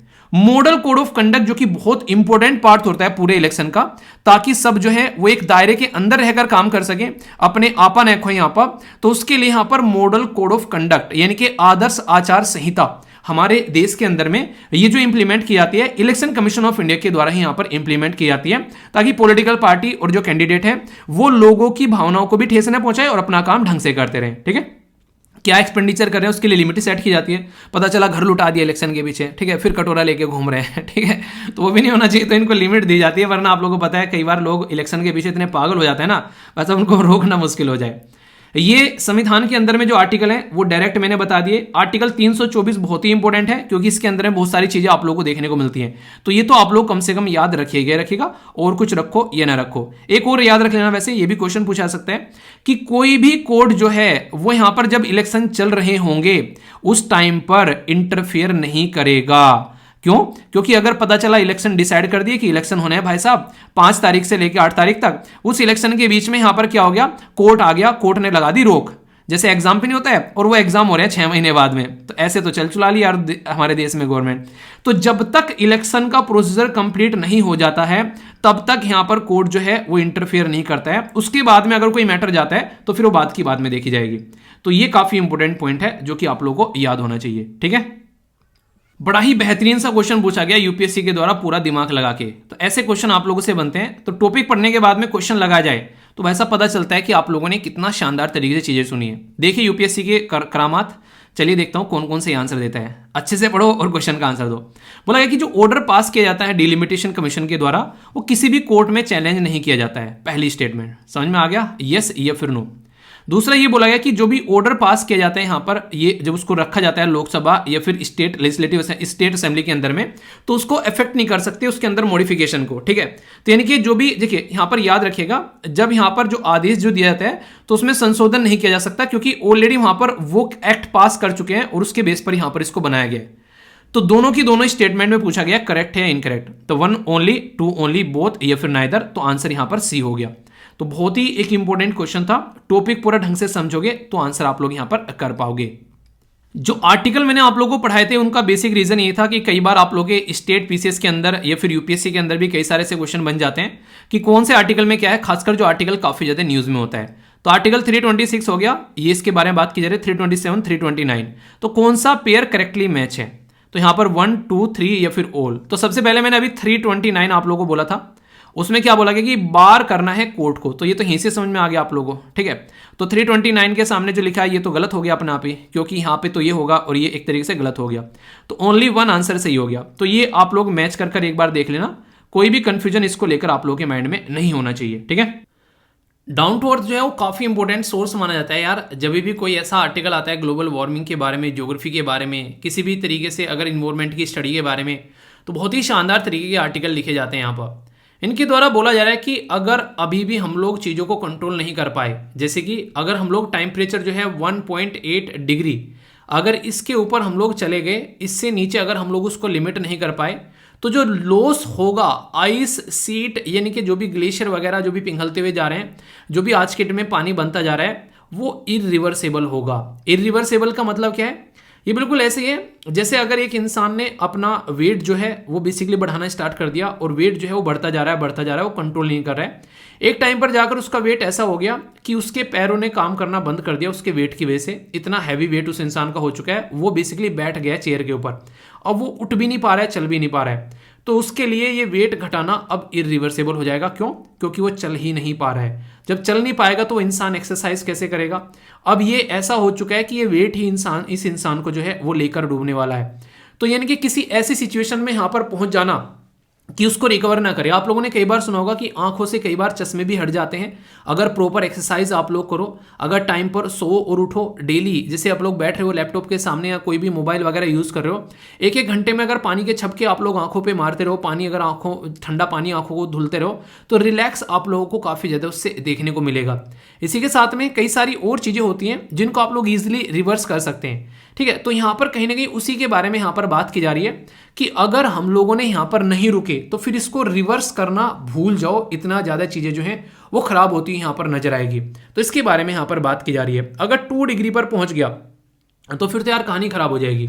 तो तो ये एक रिपोर्ट आप लोगों को देखने को मिल रही है, जीएस पेपर 2 के साथ में आप लोग इसको कनेक्ट करके देख सकते हैं। तो अकॉर्डिंग टू द जो रिसेंट स्टडी यहाँ पर देखने को मिल रही है, नेचुरल जो कम्युनिकेशन यहाँ पर जो पब्लिश की गई नेचुरल कम्युनिकेशन के अंदर में, तो लिमिट करने की बात की जा रही है ग्लोबल टेम्परेचर। तो यूएन का जो मैंडेट है पेरिस क्लाइमेट एग्रीमेंट का, वो तो 2 डिग्री है, पर लेकिन यहाँ पर ये बोल रहा है कि 2 डिग्री ज़्यादा हो जाएगा भाई साहब, ठीक है।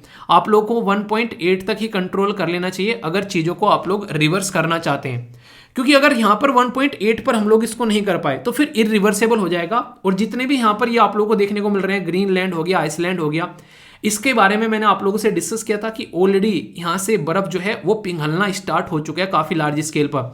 आप लोगों ने देखा होगा खासकर हिमालयन रीजन में, अभी देखा ना लद्दाख के अंदर में कई सारे प्रोटेस्ट भी चल रहे हैं, वहाँ पर भी कई सारे मुद्दों को लेकर। तो आज की डेट में कहीं पर भी आप लोग चले जाओ, वहाँ से बर्फ़ के पिघलने की बातें आ रही है। यूरोप में जिसमें कहते हैं सर्दी में बेसिकली बिल्कुल कंडीशन खराब रहती है, वहाँ पर भी हाईएस्ट लेवल पर टेम्परेचर अभी रिसेंटली यहाँ पर देखने को मिला। तो आप लोग इससे अंदाजा लगा सकते हैं अगर ये ऐसे ही पिघलते रहे तो ये खतरनाक लेवल पे चीज़ें पहुंचेगी। अंटार्कटिका में भी यहाँ पर आप लोग कई सारे ऐसे ग्लेशियर देखने को मिलेंगे, जैसे थ्वेट्स ग्लेशियर के बारे में बात की जा रही है, जिसे डूम्स डे ग्लेशियर के नाम से भी बोलते थे, वो भी पिघलता हुआ जा रहा है, उसकी भी कहानी खराब हो रही है यहाँ पर। और बोला जा रहा है कि इसी पैटर्न में चलते रहे तो जल्दी ही ये चीज़ें जो हैं वो खत्म होती हुई नजर आएगी और सी लेवल का टेम्परेचर जो है वो बहुत ही ज़्यादा बढ़ता हुआ यहाँ पर नजर आएगा।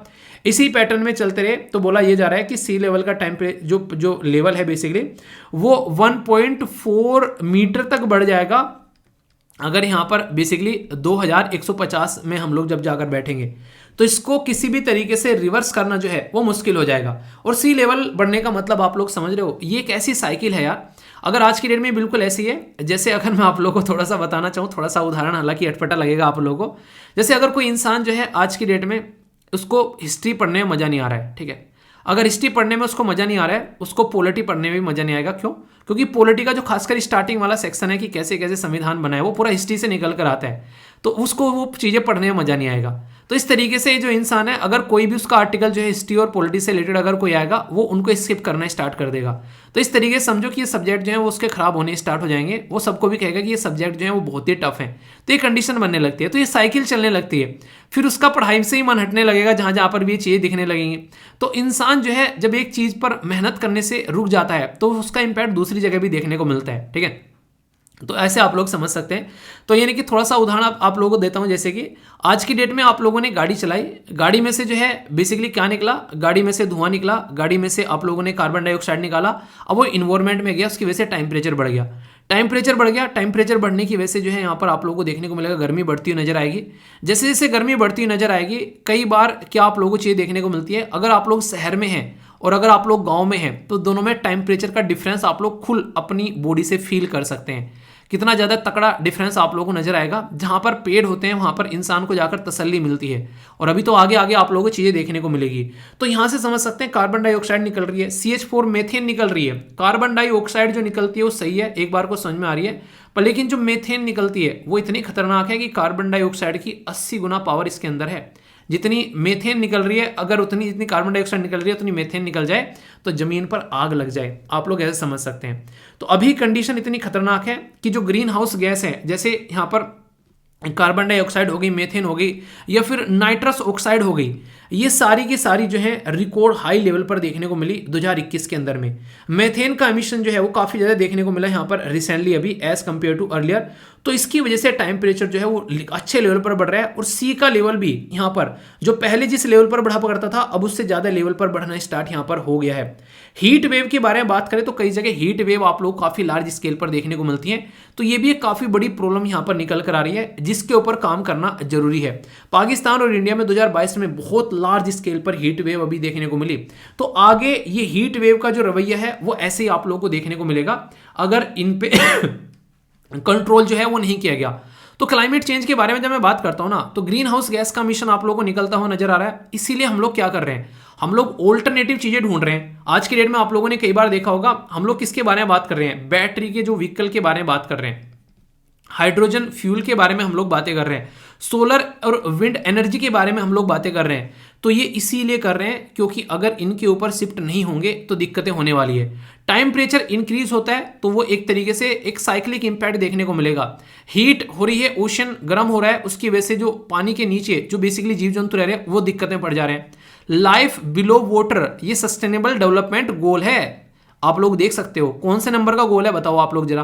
टोटल मिलाकर 17 सस्टेनेबल डेवलपमेंट गोल हैं। अगर याद नहीं होते तो sustainable development goal by Veer search कर लेना, सारे के सारे गोल आप लोगों को देखने को मिल जाएंगे, कोई कंफ्यूजन आप लोगों के अंदर नहीं रहेगा, ठीक है। इसी के साथ में यहाँ पर एक्सट्रीम हीट देखने को मिलेगी, एक्सट्रीम वेदर आप लोगों को देखने को मिलेगा, अनप्रेडिक्टेबल, इतनी ज़्यादा गर्मी होगी, इतनी ज़्यादा सर्दी होगी, मतलब कोई ताई नहीं है, तो एक तरीके से कोई सीमा ही नहीं है, तो ऐसी सिचुएशन खराब होती है आप लोगों को नजर आएगी। सी लेवल तो बढ़ेगा ही बढ़ेगा यार, नॉर्मल सी बात है। यहाँ पर जब सी लेवल बढ़ेगा तो हमारे ऊपर भी दिक्कत पड़ेगी। हमारा भी लगभग साढ़े सात हजार जो कोस्टल एरिया है, सोचो कोस्टल एरिया में रहने वाले लोगों का हाल क्या होगा। अंडमान निकोबार अगर बात करें, इसी के साथ में जो साइड में अगर आएंगे आप लोग अरेबियन सी के अंदर में, तो वहां पर लक्षद्वीप, हमारा बहुत बड़ा पोर्शन जो है समुद्र के अंदर में हमारे लोग रहते हैं, तो क्या कंडीशन होगी आप लोग यहाँ पर इसके बारे में आप लोग बता सकते हैं। हम लोग काम कर चुके हैं कि हम लोग ये करेंगे वो करेंगे, स्टेप उठाएंगे, पर लेकिन इन रियलिटी ग्राउंड लेवल पर सोल्यूशन निकलते हुए अब तक भी नजर नहीं आ रहे हैं। दुनिया जो है सॉल्यूशन निकालने के पीछे लगी तो है, पर रियलिटी में सॉल्यूशन निकल नहीं रहा है। ये बिल्कुल ऐसे ही है कि हाँ लगे तो हैं, पर लेकिन रियलिटी में रिजल्ट आ नहीं रहा है। तो उसी के पीछे यहाँ पर क्लाइमेट चेंज के बारे में बात करूंगा। पेरिस एग्रीमेंट हो गया, यूएन के सस्टेनेबल डेवलपमेंट हो गए, ग्लासगो में बैठकर बातें करना कि हाँ ऐसा करेंगे वैसा करेंगे, ये सारी बातें हो गई, पर इन रियलिटी में जो फाइनल रिजल्ट की तरफ को नज़र डाली जाती है वो उतना एस्पेक्ट, उतना एक तरीके से अच्छा नज़र नहीं आता जितना एक्सपेक्ट जो यहाँ पर किया जाना चाहिए। हमारे देश का भी अगर बात करें तो हमारे पास में भी कई सारे प्लान हैं, जैसे कि यहाँ पर बात करते हैं NAPCC के बारे में। तो ये क्या है, नेशनल जो एक्शन प्लान है ऑन क्लाइमेट चेंज। तो ये आप लोगों को यहाँ पर जो देखने को मिल रहा है, तो इसके बारे में अगर बात करें तो बहुत सारी चीज़ें हैं हमारे पास में। सोलर मिशन हम लोग लेकर आ रखे हैं, ठीक है। सस्टेनेबल हैबिटेट के बारे में हम लोग बात कर रहे हैं, नेशनल वाटर मिशन के बारे में बात कर रहे हैं, नेशनल मिशन ऑन गंगा है, national mission on sustainable agriculture है। तो बहुत सारी ऐसी चीज़ें जो हम लोग काम कर रहे हैं, तो इसके तहत आप लोग समझ सकते हैं हम लोग बहुत अच्छे अच्छे स्टेप उठा रहे हैं। उसी के साथ में इंडिया कूलिंग एक्शन प्लान आप लोगों को देखने को मिलेगा, जो कि इसी और एक बढ़ता हुआ नजरिया है। कहीं ना कहीं नेचर के साथ में मिलकर हम लोग अपने आप को आगे बढ़ा रहे हैं। तो यार तरीके हैं बहुत सारे काम करने के, पर इन रियलिटी तरीका वही अच्छा है जिससे रिजल्ट जो है वो ग्राउंड लेवल पर देखने को मिले, ठीक है। यानी कि एक तरीके से कि हाँ कह तो रहे हैं कि वेट कम करना है पर एक्सरसाइज करने के लिए तैयार नहीं है, तो कुछ ऐसे ही आप लोगों को यहाँ पर देखने को मिलेगा जो हमारे जो इस तरीके की हरकतें करते हुए नजर आ रहे हैं सारे देश मिलजुल कर। इंटरेस्टिंग क्वेश्चन पूछा गया 2016 में यहाँ पर, बेसिक एक स्टेटमेंट अगर आप लोग यहाँ पर पकड़ लेंगे तो खासकर कई बार कई सारे क्वेश्चन आप लोग सोल्व कर लेते हैं। जैसे कि ग्रीन इंडिया मिशन के बारे में बात की जा रही है, गवर्नमेंट ऑफ इंडिया का यहाँ पर ये मिशन है, तो कौन सी स्टेटमेंट इसके बारे में करेक्ट है बताना है। बोला जा रहा है कि सॉरी हिचकी इतनी आती है ना कई बार मुझे बीच बीच में, इलाज है इसका कोई। एक दिन मैंने पहले बोला था कि हिचकी इतने थे, सर बच्चे याद करते हैं बहुत ज़्यादा इसका इलाज बताओ यार कुछ मुझे हिचकी का, ठीक है। ये तो मुझे याद करना बंद करो, ठीक है, लेक्चर के बीच में आती है। बात करते हैं यहाँ पर कि इनकॉर्पोरेशन की बात की जा रही है कि environmental benefit and the cost into the union and state budget, तो इम्प्लीमेंट किया जाएगा ग्रीन अकाउंटिंग। तो यहाँ पर ये एक बोला गया है कि बजट के अंदर में खासकर दोनों के इसको इंक्लूड करने हैं। Launching the second green revolution to enhance the agriculture output so that they ensure किया जा सके फूड सिक्योरिटी यहाँ पर to one all in the future, ठीक है, सबकी फूड सिक्योरिटी को यहाँ पर फिक्स किया जा सके। रीस्टोर करना, इनहेंस करना फॉरेस्ट कवर, और एक तरीके से रेस्पॉन्ड करना to the climate change by the combination of the adaptation and mitigation. कौन सा आंसर आप लोगों को लगता है कि हाँ रियलिटी में आंसर होगा? 1 2 3 या फिर 1 2 3 सही क्या है? अगर देखा जाए पढ़ने में तो ये लग रहा है कि सारे के सारे सही है, ऐसे लगता है ना, पर आंसर है सी सही। क्यों? क्योंकि सेंटर और स्टेट के बजट में चीज़ों को फोर्स करना ये चीज़ें पॉसिबल नहीं है, क्योंकि नॉर्मली अगर आप लोग देखो जो चीज़ें चल रही हैं इम्प्लीमेंट के ऊपर फोकस करना या फिर जनता के ऊपर टोटल एक तरीके से सोशल सिक्योरिटी की स्कीम प्रोवाइड कराना, उनके बारे में आप लोग देख लो। इन्वायरमेंट के इस तरीके से बेनिफिट को यहाँ पर फोर्स करना ये आप लोगों को नहीं देखने को मिल रहा है, ठीक है। इसी के साथ में सबके लिए यहाँ पर चीज़ें प्रोवाइड कराना ये भी चीज़ें पॉसिबल नहीं हो पाती हैं, ठीक है, अगर कॉमन सेंस के पॉइंट ऑफ व्यू से देखा जाए सके तो। थर्ड स्टेटमेंट करेक्ट है और आंसर यहाँ पर सी हो गया। 2017 में एक यूपीएससी के द्वारा क्वेश्चन पूछा गया ग्लोबल क्लाइमेट चेंज अलायंस के बारे में, तो बोला जा रहा है कि कौन सी स्टेटमेंट करेक्ट है इसके बारे में, कि ये जो है यूरोपियन यूनियन का इनिशिएटिव है, ये प्रोवाइड करता है टेक्निकल और फाइनेंशियल सपोर्ट तो डेवलपिंग कंट्रीज, ताकि क्लाइमेट चेंज से रिलेटेड जो भी चीज़ें हैं वो यहाँ पर अपनी पॉलिसीज़ के और बजट के अंदर में लेकर आ सकें। इसी के साथ में वर्ल्ड जो रिसोर्सेज इंस्टीट्यूट है WRI और यहाँ पर world business council for the sustainable development coordinate करती है, इसके साथ में यहाँ पर ये बातें बोली गई हैं। तो सही आंसर क्या है ये बताना है। 1 2 3 2 3 या फिर 1 2 3, आप लोग के हिसाब से आंसर क्या है बताइए। इसका जो सही आंसर है वो है यहाँ पर ए, यानी कि 1 और 2 तो सही है, पर लेकिन ये कहीं पर इसके अंदर में मेंशन नहीं है। ठीक है, तो सही आंसर यहाँ पर इसका ए होगा। तो इसके बारे में आप लोग याद रख सकते हैं। ग्लोबल क्लाइमेट जो यहाँ पर जो ग्लोबल क्लाइमेट चेंज जो अलायंस यहाँ पर स्टेब्लिश की गई थी यूरोपियन यूनियन के द्वारा 2007 में, ताकि कोऑर्डिनेशन स्ट्रेंथन किया जा सके, सपोर्ट किया जा सके, जो खासकर लीस्ट डेवलप्ड कंट्री हैं उनको यहाँ पर सपोर्ट प्रोवाइड करा जा सके, टेक्निकल भी और एक तरीके से फाइनेंशियल भी, ताकि वो अपने फील्ड में यहाँ पर कुछ काम कर सकें चीज़ों को सपोर्ट देने के लिए। ठीक है, तो ये इसके बारे में आप लोग यहाँ पर याद रखते हैं। और कई सारे इंस्टीट्यूशन मेंशन है यहाँ पर, जैसे कि फूड एग्रीकल्चर ऑर्गेनाइजेशन हो गया, यूनाइटेड नेशन डेवलपमेंट जो यहाँ पर प्रोग्राम हो गया, ये तो हैं, पर लेकिन ये वाले इंस्टीट्यूशन यहाँ पर मेंशन नहीं है। ठीक है, तो ये एक स्टेटमेंट होगी यहाँ पर। 2017 में भी क्वेश्चन पूछा गया यहाँ पर क्लाइमेट चेंज के बारे में कि ग्लोबल प्रॉब्लम है कैसे इंपैक्ट करती है, हिमालयन रीजन कोस्टल एरिया में कैसे इफेक्ट कर रही है।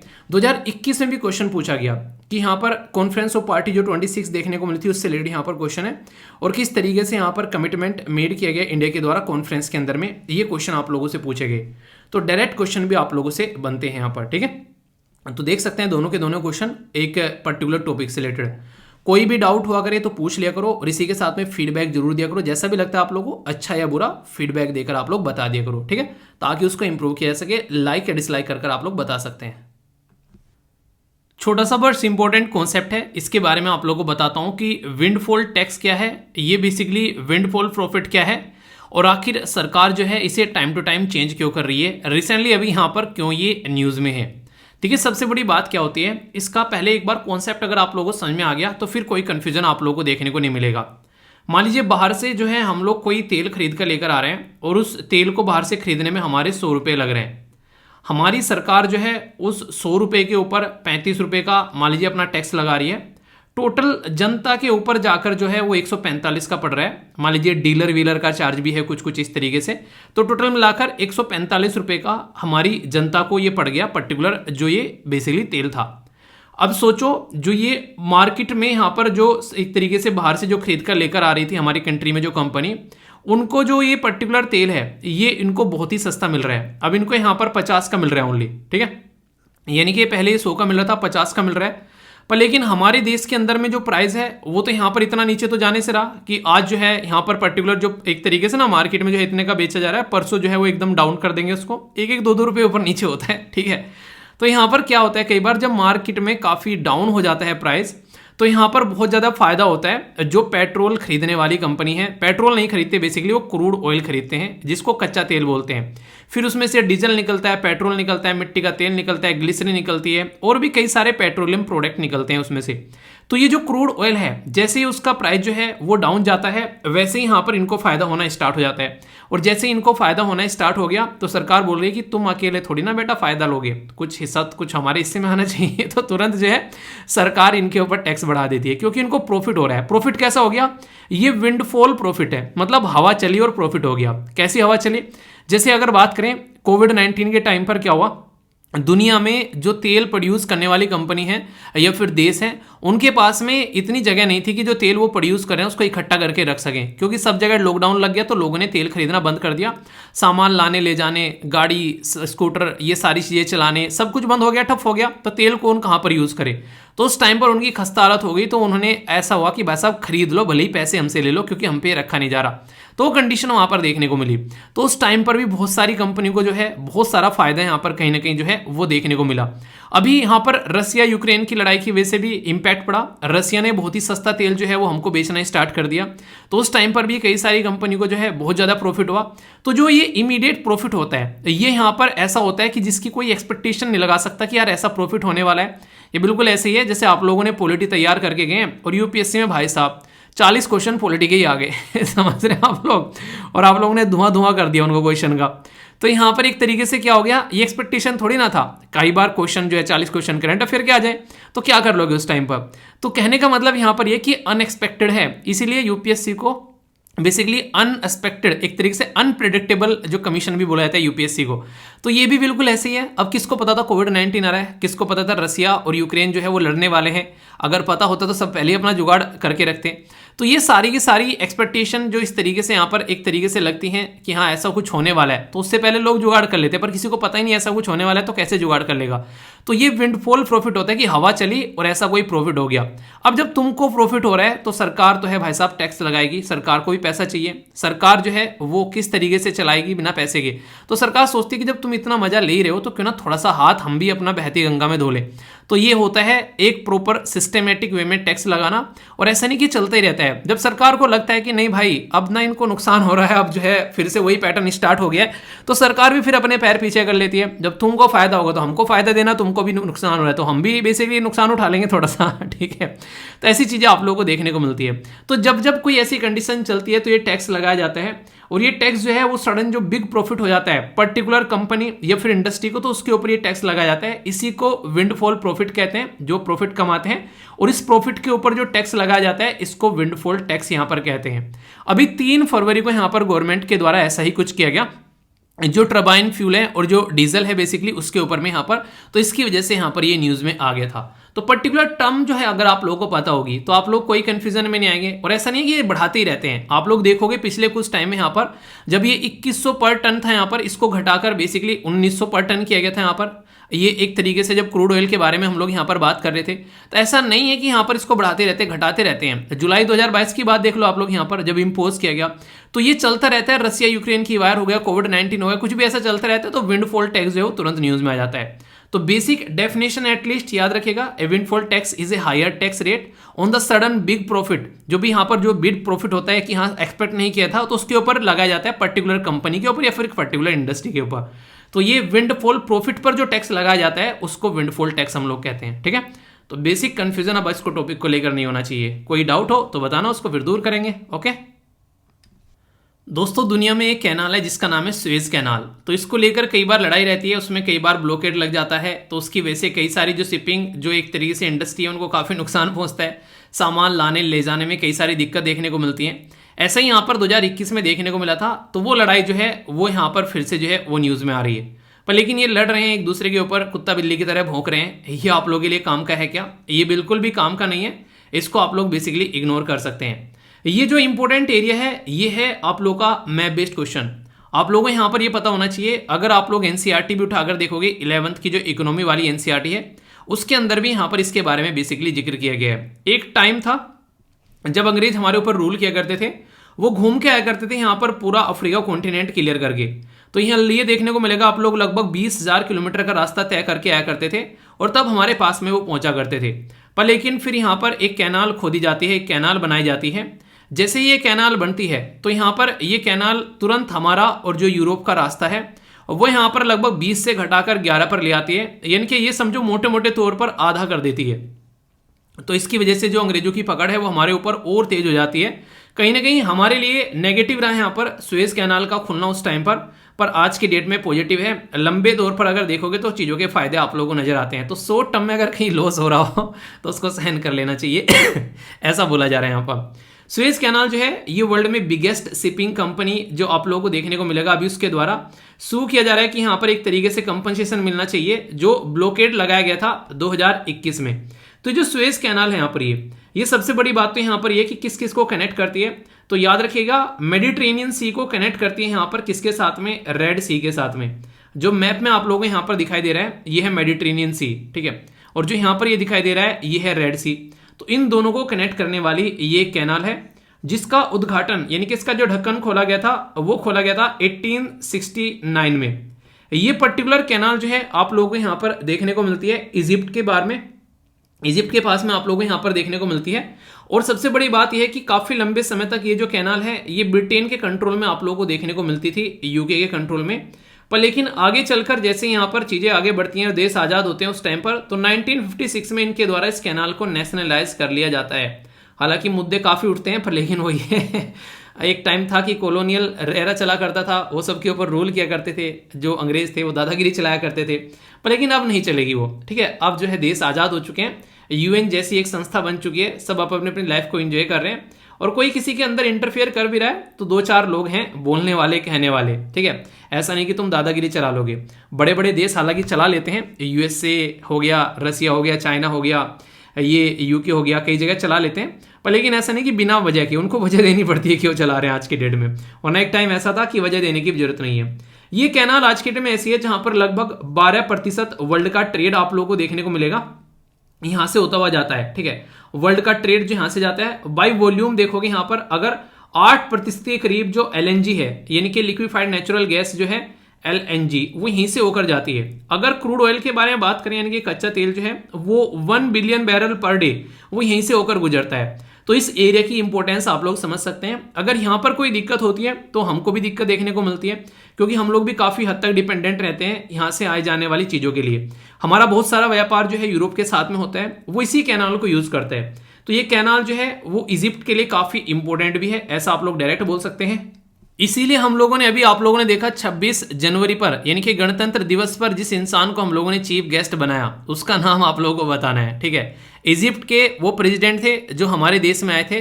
74th जो रिपब्लिक डे हम लोगों ने सेलिब्रेट किया था 26 जनवरी 2023 के अंदर में, तो उनका नाम आप लोगों को यहाँ पर बताना है। सबसे बड़ी बात यहाँ पर क्या होती है, सबसे बड़ी बात यहाँ पर यह है कि ये पर्टिकुलर एरिया में हम लोग को एक बेस भी मिलने वाला है, उसके लिए भी यहाँ पर बात हुई है। यानी कि आने वाले टाइम पे हमारा इस एरिया में एक स्ट्रॉन्ग होल्ड होने वाला है। तो इससे क्या होगा, कहीं ना कहीं इंटरनेशनल रिलेशन में कहीं ना कहीं हमारी इस एरिया में और ज़्यादा पकड़ बनने वाली है। आने वाले टाइम में अगर कहीं पर हम लोगों को ऐसा एक स्टेबल बेस मिलता है तो ये हमारी कंट्री की एक ताकत जो है वो बढ़ती हुई नजर आएगी, खासकर इंडियन ओशन के अंदर, और ऊपर मेडिटेरेनियन एरिया में भी हम लोग काफ़ी बड़ा रोल प्ले जो है वो करते हुए यहाँ पर नजर आएंगे। तो कहीं ना कहीं काफ़ी फायदेमंद आप लोग यहाँ पर ये सौदा बोल सकते हैं। तो चीफ गेस्ट जो है बड़े ही एक स्ट्रेटेजिक वे में हमारे देश में इन्वाइट किया जाता है, और ये इन्विटेशन याद रखिएगा कौन करती है, हमारे देश में जो मिनिस्ट्री ऑफ एक्सटर्नल अफेयर है उसके द्वारा यहाँ पर ये इन्विटेशन दिया जाता है। अगर कोई भी 26 जनवरी पर कोई भी चीफ गेस्ट बनता है, ठीक है, तो होम मिनिस्ट्री नहीं है यहाँ पर, कौन है, एक्सटर्नल अफेयर मिनिस्ट्री है। कौन है मिनिस्ट्री तो पता ही होगा, बहुत ही धांसू आदमी के हाथ में मिनिस्ट्री है आज की डेट में बताइए कौन है वैसा जहाँ भी जाते हैं ना किसी को बोलने नहीं देते हैं, जो सटीक सटीक जो जवाब देते हैं ना, मतलब दिल खुश हो जाता है सुन के ऐसी ऐसी बातें बोलते हैं, मजा लगा देते हैं। चलिए कम से कम याद रखिएगा इसके बारे में, ठीक है। तो बेसिक है, कन्फ्यूजन नहीं होना चाहिए। ये जो पर्टिकुलर न्यूज़ है PIB में कवर की गई यहाँ पर काफ़ी अच्छे से, और यहाँ पर आप लोगों को ये पिक्चर देखने को मिलेगी। मैं जब इस न्यूज़ को पढ़ रहा था तो मैं कह रहा, मैंने इसको ना पूरा तो पढ़ा नहीं, मैंने बस एकदम नजर गई कि ये क्या लिखा हुआ है, हारा। मैंने कहा ये क्या स्टार्ट हो गया, हारा। मैंने कहा पहली बार सुना यार इसका नाम, ये हारा क्या आ गया मतलब मैं डी को जो है मिस कर दे रहा था यहाँ पर, ठीक है। तो मैंने कहा धारा लिखा हुआ है, अच्छा तो कई बार आप लोग ना जब किसी चीज़ को पढ़ते हो तो किसी चीज़ पर नज़र नहीं पड़ती है, तो नज़र से चूक जाती है कोई चीज़, तो इस तरीके से भी चीज़ें नज़र आती है। तो डी बड़ा स्पेशल तरीके से लिखा गया यहाँ पर, तो धारा 2023। तो अगर आप लोगों को यहाँ पर कोई शॉर्ट फॉर्म में लिख कर भी दे दे कि ये धारा क्या है, तो आप लोगों को पता होना चाहिए। तो इसके बारे में मैं आप लोगों से बात करूंगा कि driving holistic action for the जो अर्बन रिवर्स हैं उनके बारे में बेसिकली बात की जा रही है।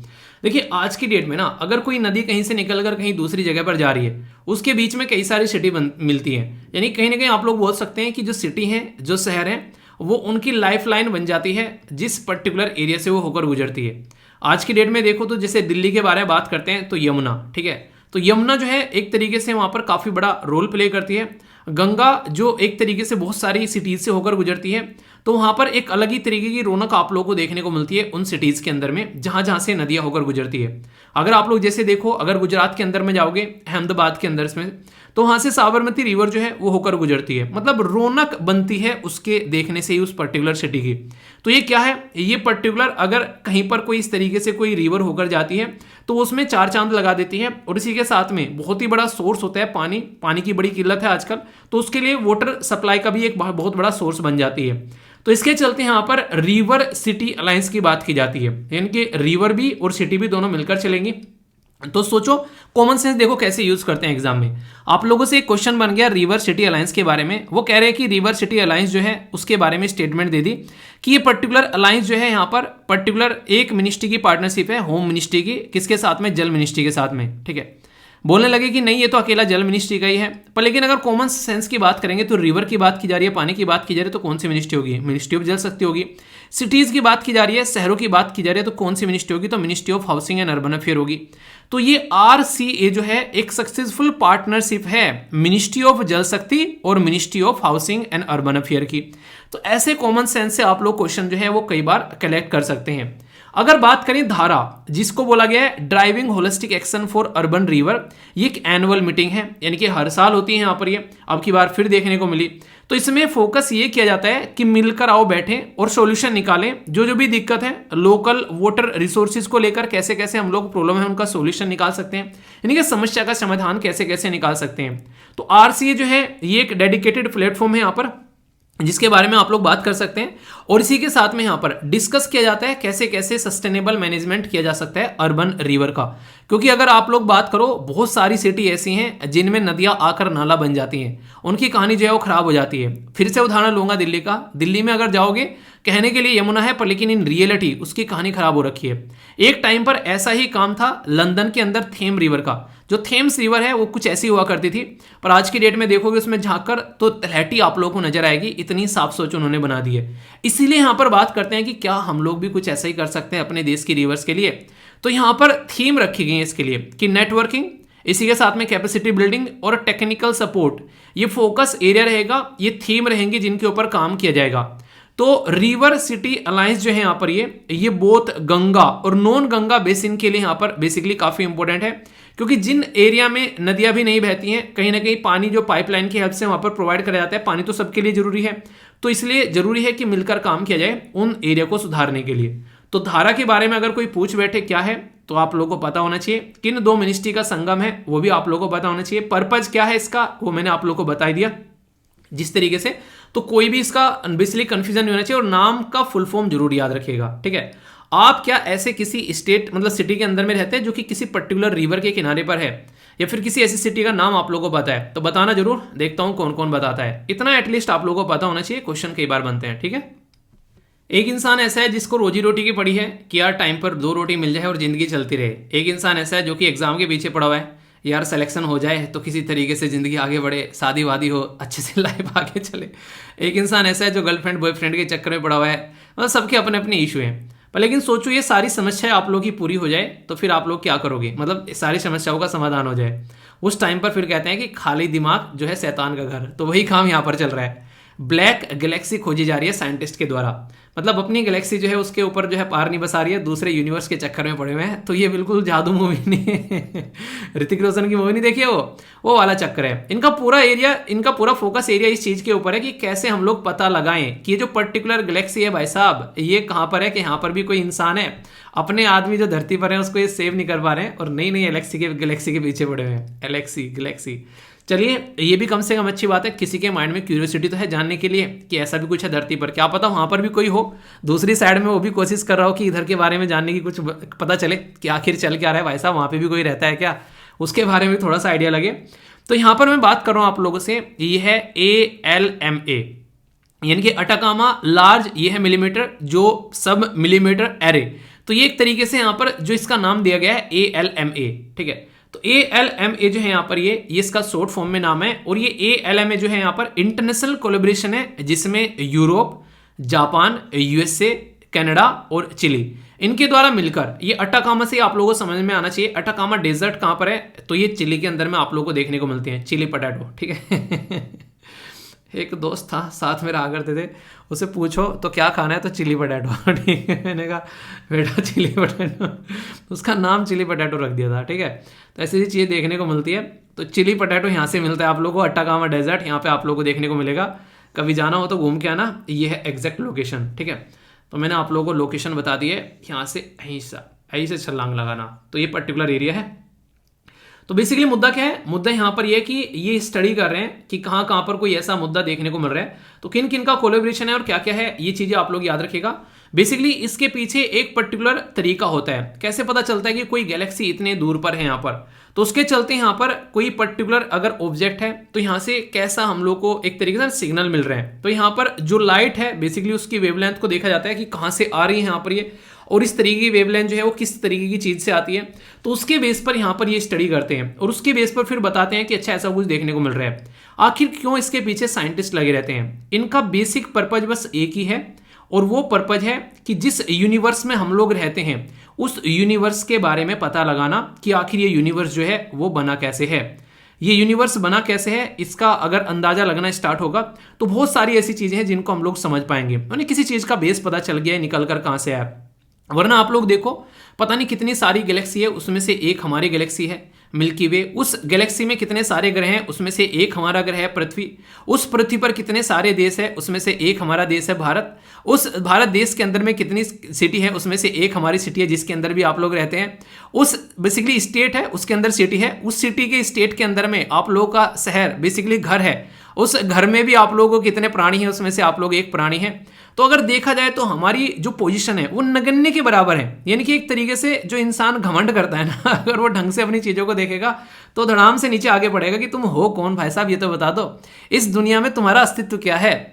तो इसलिए कहते हैं कि इंसान को अक्सर घमंड नहीं करना चाहिए, वरना अगर देखोगे ना काउंट कर तो धूल के कण के बराबर कहीं पर पड़े हुए हैं हम लोग यहाँ पर, और हम लोग टेंशन ले रहे हैं भाई साहब ये दुनिया हम ही को चलानी है। अरे रिलैक्स रहो, बिंदास रहो और जिंदगी को मौज करो, ठीक है। पता नहीं चलेगा कब में निकल जाएगी। वरना तुर्की में देखा ना अभी 35,000-37,000 लोगों की जान चली गई जरा सी देर में। तो जिंदगी को थोड़ा सा एंजॉय करना स्टार्ट करो और थोड़ा रिलैक्स रहा करो। रिलैक्स रहोगे तो चीज़ों को एंजॉय करोगे। और जिंदगी को एक गेम की तरीके से लो। गेम थोड़ा लंबा है पर लेकिन खत्म जरूर होगा, ठीक है। किसी का 50 में होता है, किसी का 60 में, और किसी का 70 में, और किसी का 80 में।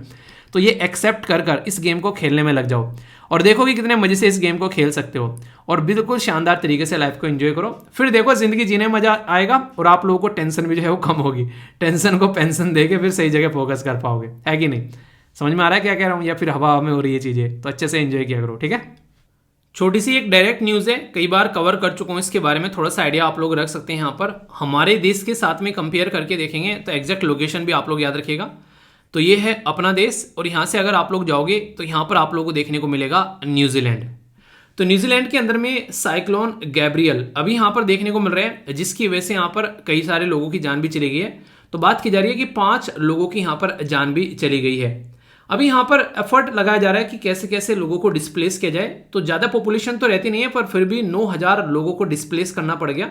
9,000 लोगों को डिस्प्लेस करने की बात सोच सकते हैं कि हमारे देश में कम से कम 1 लाख लोगों को डिस्प्लेस करना पड़ जाए, क्योंकि हमारे देश में जो लोगों की रहने की जो एक तरीके से एरिया में डेंसिटी है वो बहुत ज़्यादा है एज कम्पेयर टू अगर इन देशों के साथ में आप लोग देखोगे कंपेयर करके।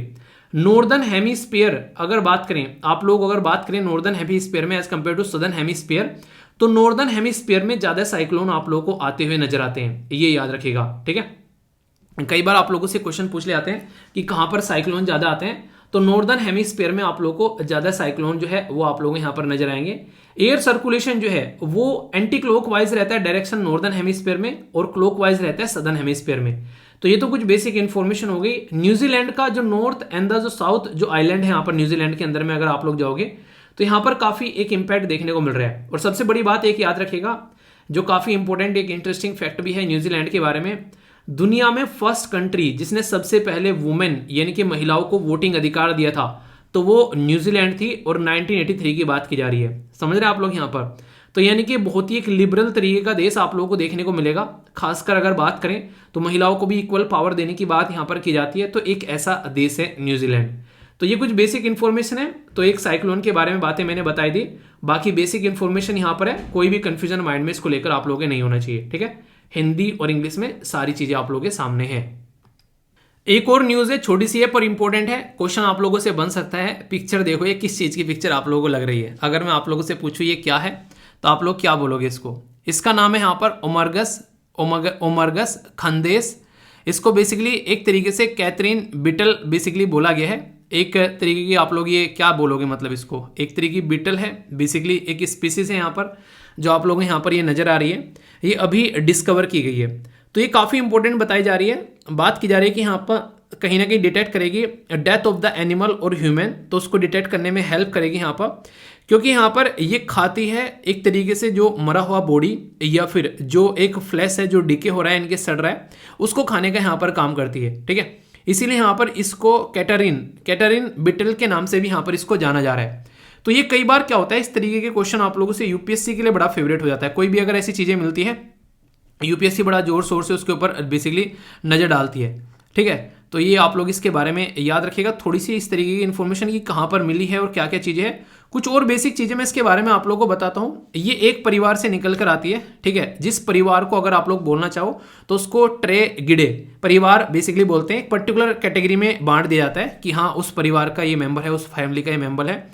अगर बात की जाए इसके बारे में यहाँ पर, तो ये कहीं ना कहीं आप लोगों को बोल सकते हैं यहाँ पर आज की डेट में ये इसका थोपड़ा आप लोगों को जो देखने को मिल रहा है, तो ये माना जा रहा है कि ये फोटोजेनिक तो नहीं है, यानी कि देखने में सुंदर नहीं है, ऐसी बातें यहाँ पर है। पर लेकिन काफ़ी इंपॉर्टेंट है, कई सारी चीज़ों का इनके थ्रू हम लोग पता लगा सकते हैं। ब्लैक एंड ग्रे कलर की देखने को मिलती है। कभी भी इनके ऊपर कोई लगता है कि कोई इनके ऊपर नहीं एक तरीके से कोई कल को चलकर खतरा आता है, तो जैसे कछुआ अपने उस पर्टिकुलर जो एक हार्ड सरफेस के अंदर में घुस जाता है, ऐसा ही कुछ आप लोगों को इनका भी देखने को मिलेगा। तो ये बातें हैं इनके बारे में कुछ कुछ बेसिक, ठीक है। तो नाम एटलीस्ट याद रख सकते हैं इनके बारे में, किस परिवार से आती हैं। तो सारी इन्फॉर्मेशन दे रखी है आप लोगों को, कोई कंफ्यूजन नहीं होना चाहिए। हिंदी और इंग्लिश दोनों में प्रोवाइड करा दिए।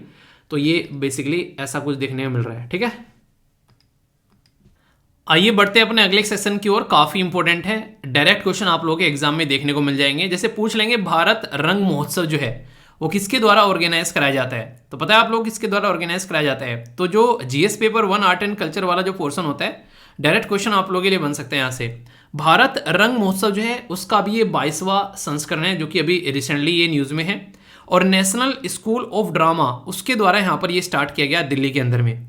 ये 14 से लेके 26 जो फरवरी तक चलने वाला है, यानी कि अभी आप लोगों को आने वाले टाइम में भी न्यूज़ में देखने को मिलेगा। और इसके चलते हम लोग कहीं ना कहीं आप लोग नाम से देख सकते हैं भारत रंग महोत्सव, यानी कि कल्चर से रिलेटेड यहाँ पर ये एक तरीका फेस्टिवल है जिसमें कल्चर एक्सचेंज करने का एक तरीके से आप लोग सिस्टम यहाँ पर बोल सकते हैं। इसमें अगर बात करें हमारी आज़ादी जो है उसके ऊपर फोकस किया जा रहा है। आज़ादी का अमृत महोत्सव हम लोग सेलिब्रेट कर रहे हैं और उसी के चलते यहाँ पर हम लोग इसको एक अपनी जिंदगी में कहीं ना कहीं एक तरीके से आप लोग बोल सकते हैं कि रंगारंग तरीके से सेलिब्रेट कर रहे हैं। तो यहाँ पर आने वाले टाइम में अलग अलग एरिया में इसका सेलिब्रेशन आप लोगों को यहाँ पर देखने को मिलेगा। तो 14 से लेकर 26 तक चलेगा, पर 26 तारीख को जो यहाँ पर ये पर्टिकुलर इसका रिलेटेड जो एक सेलिब्रेशन होगा वो होगा केवड़िया गुजरात के अंदर में, ठीक है। तो ये इंपॉर्टेंट फैक्ट है इसके बारे में। बाकी सुप्रीम कोर्ट के द्वारा अभी यहाँ पर डिलिमिटेशन कमीशन के बारे में जो बातें की गई हैं वो पूरा आर्टिकल मैंने डिस्कस किया आप लोगों से, कोई कंफ्यूजन होना नहीं चाहिए, डिटेल में हम लोगों ने डिस्कस किया। वेस्ट बंगाल के जो गवर्नर है ये है सीवी आनंदा बोस। तो इनके द्वारा अभी यहाँ पर कंटिन्यू फंक्शन कर रहे हैं as a chancellor of the university, क्योंकि कई सारे राज्य ऐसे हैं जिनकी बनती नहीं है बेसिकली स्टेट गवर्नमेंट के साथ में गवर्नर की। तो यहाँ पर वो बोल रहे थे कि स्टेट के जो चांसलर हैं यूनिवर्सिटी के पोस्ट से यहाँ पर इनको हटाया जाएगा। तो उसके चलते कई सारी रस्साकसी देखने को मिल रही थी, तो उसी की वजह से यहाँ पर ये न्यूज़ में था। तो कन्फ्यूजन नहीं होना चाहिए। एक बहुत ही शानदार तरीका है, मान लीजिए आप लोग खुद सोचिए, एक पर्टिकुलर ये है एरिया, ठीक है, इसके बीच में से नदी गई हुई है, एक पर्टिकुलर एरिया है यहाँ पर, ठीक है। तो यहाँ पर अगर बात करें तो आप लोगों को एक लंबा पुल बनाना पड़े, मान लीजिए यहाँ पर 3 किलोमीटर की ये नदी है, ठीक है चौड़ी, इसके ऊपर कोई पुल बनाना पड़े, कितना सारा खर्चा यहाँ पर देखने को मिलेगा, ठीक है। और बहुत ही अच्छा ढांचागत एक वो करना पड़ेगा। बाकी अगर पता चला कहीं और पुल है तो वहां से घूमकर आप लोगों को आना पड़ेगा। तो इसके लिए एक ऑल्टरनेटिव शॉर्ट टर्म सॉल्यूशन खोजा जाता है, उसको बोलते हैं रोरो सर्विस। रोरो के चलती है गए, नहीं हंस के चलती है वैसे तो ये, इसको रोल ऑफ करके बेसिकली बोला जाता है। ये सर्विस है, इसमें क्या होता है, मान लीजिए शाम को ऐसी कोई पर्टिकुलर एक ऐसी जो नाव टाइप में दूसरी साइड से चली, यहाँ से सामान भर लिया, गाड़ियाँ भर ली, ट्रक भर लिए, सब कुछ आ जाता है इसके अंदर में, और फिर ले जाके इसको दूसरे किनारे पर उतार दिया, और फिर वहाँ पर ऐसा ही कुछ किया, अपना जिसने काम करना है काम किया, और फिर शाम को आए इसमें बैठे और फिर आकर इधर उतार दिया। तो ये चक्कर यहाँ पर इसके द्वारा लगाए जाते हैं। तो ये बेसिकली इस चीज़ को और बढ़ाने के लिए कैसे इसको ऑपरेशनलाइज करना है, इसके लिए ड्राफ्ट की बात की जा रही है। तो इसी के चलते यहाँ पर ये न्यूज़ में आया है। तो इसके बारे में कुछ बातें आप लोग याद रख सकते हैं।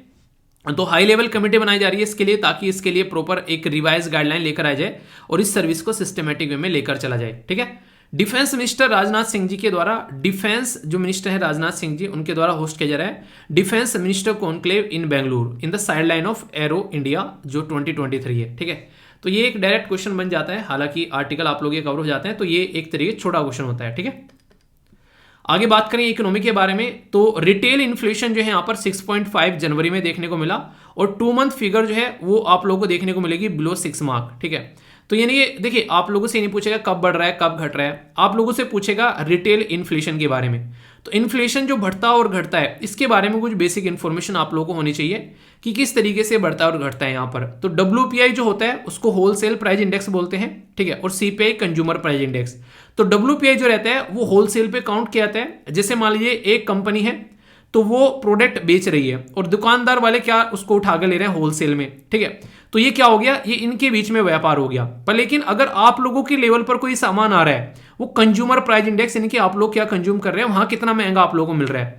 तो इन्फ्लेशन का सीधा सीधा मतलब होता है महंगाई। तो महंगाई को काउंट करने के जो 2 तरीके हैं ये आप लोग यहां पर समझ सकते हैं। और अगर इनको थोड़ा सा और तसल्ली में आप लोगों को समझना है, अगर यहाँ पे समझाने बैठूंगा तो लगभग पूरे यहाँ पर 10 से 15 मिनट जाएंगे।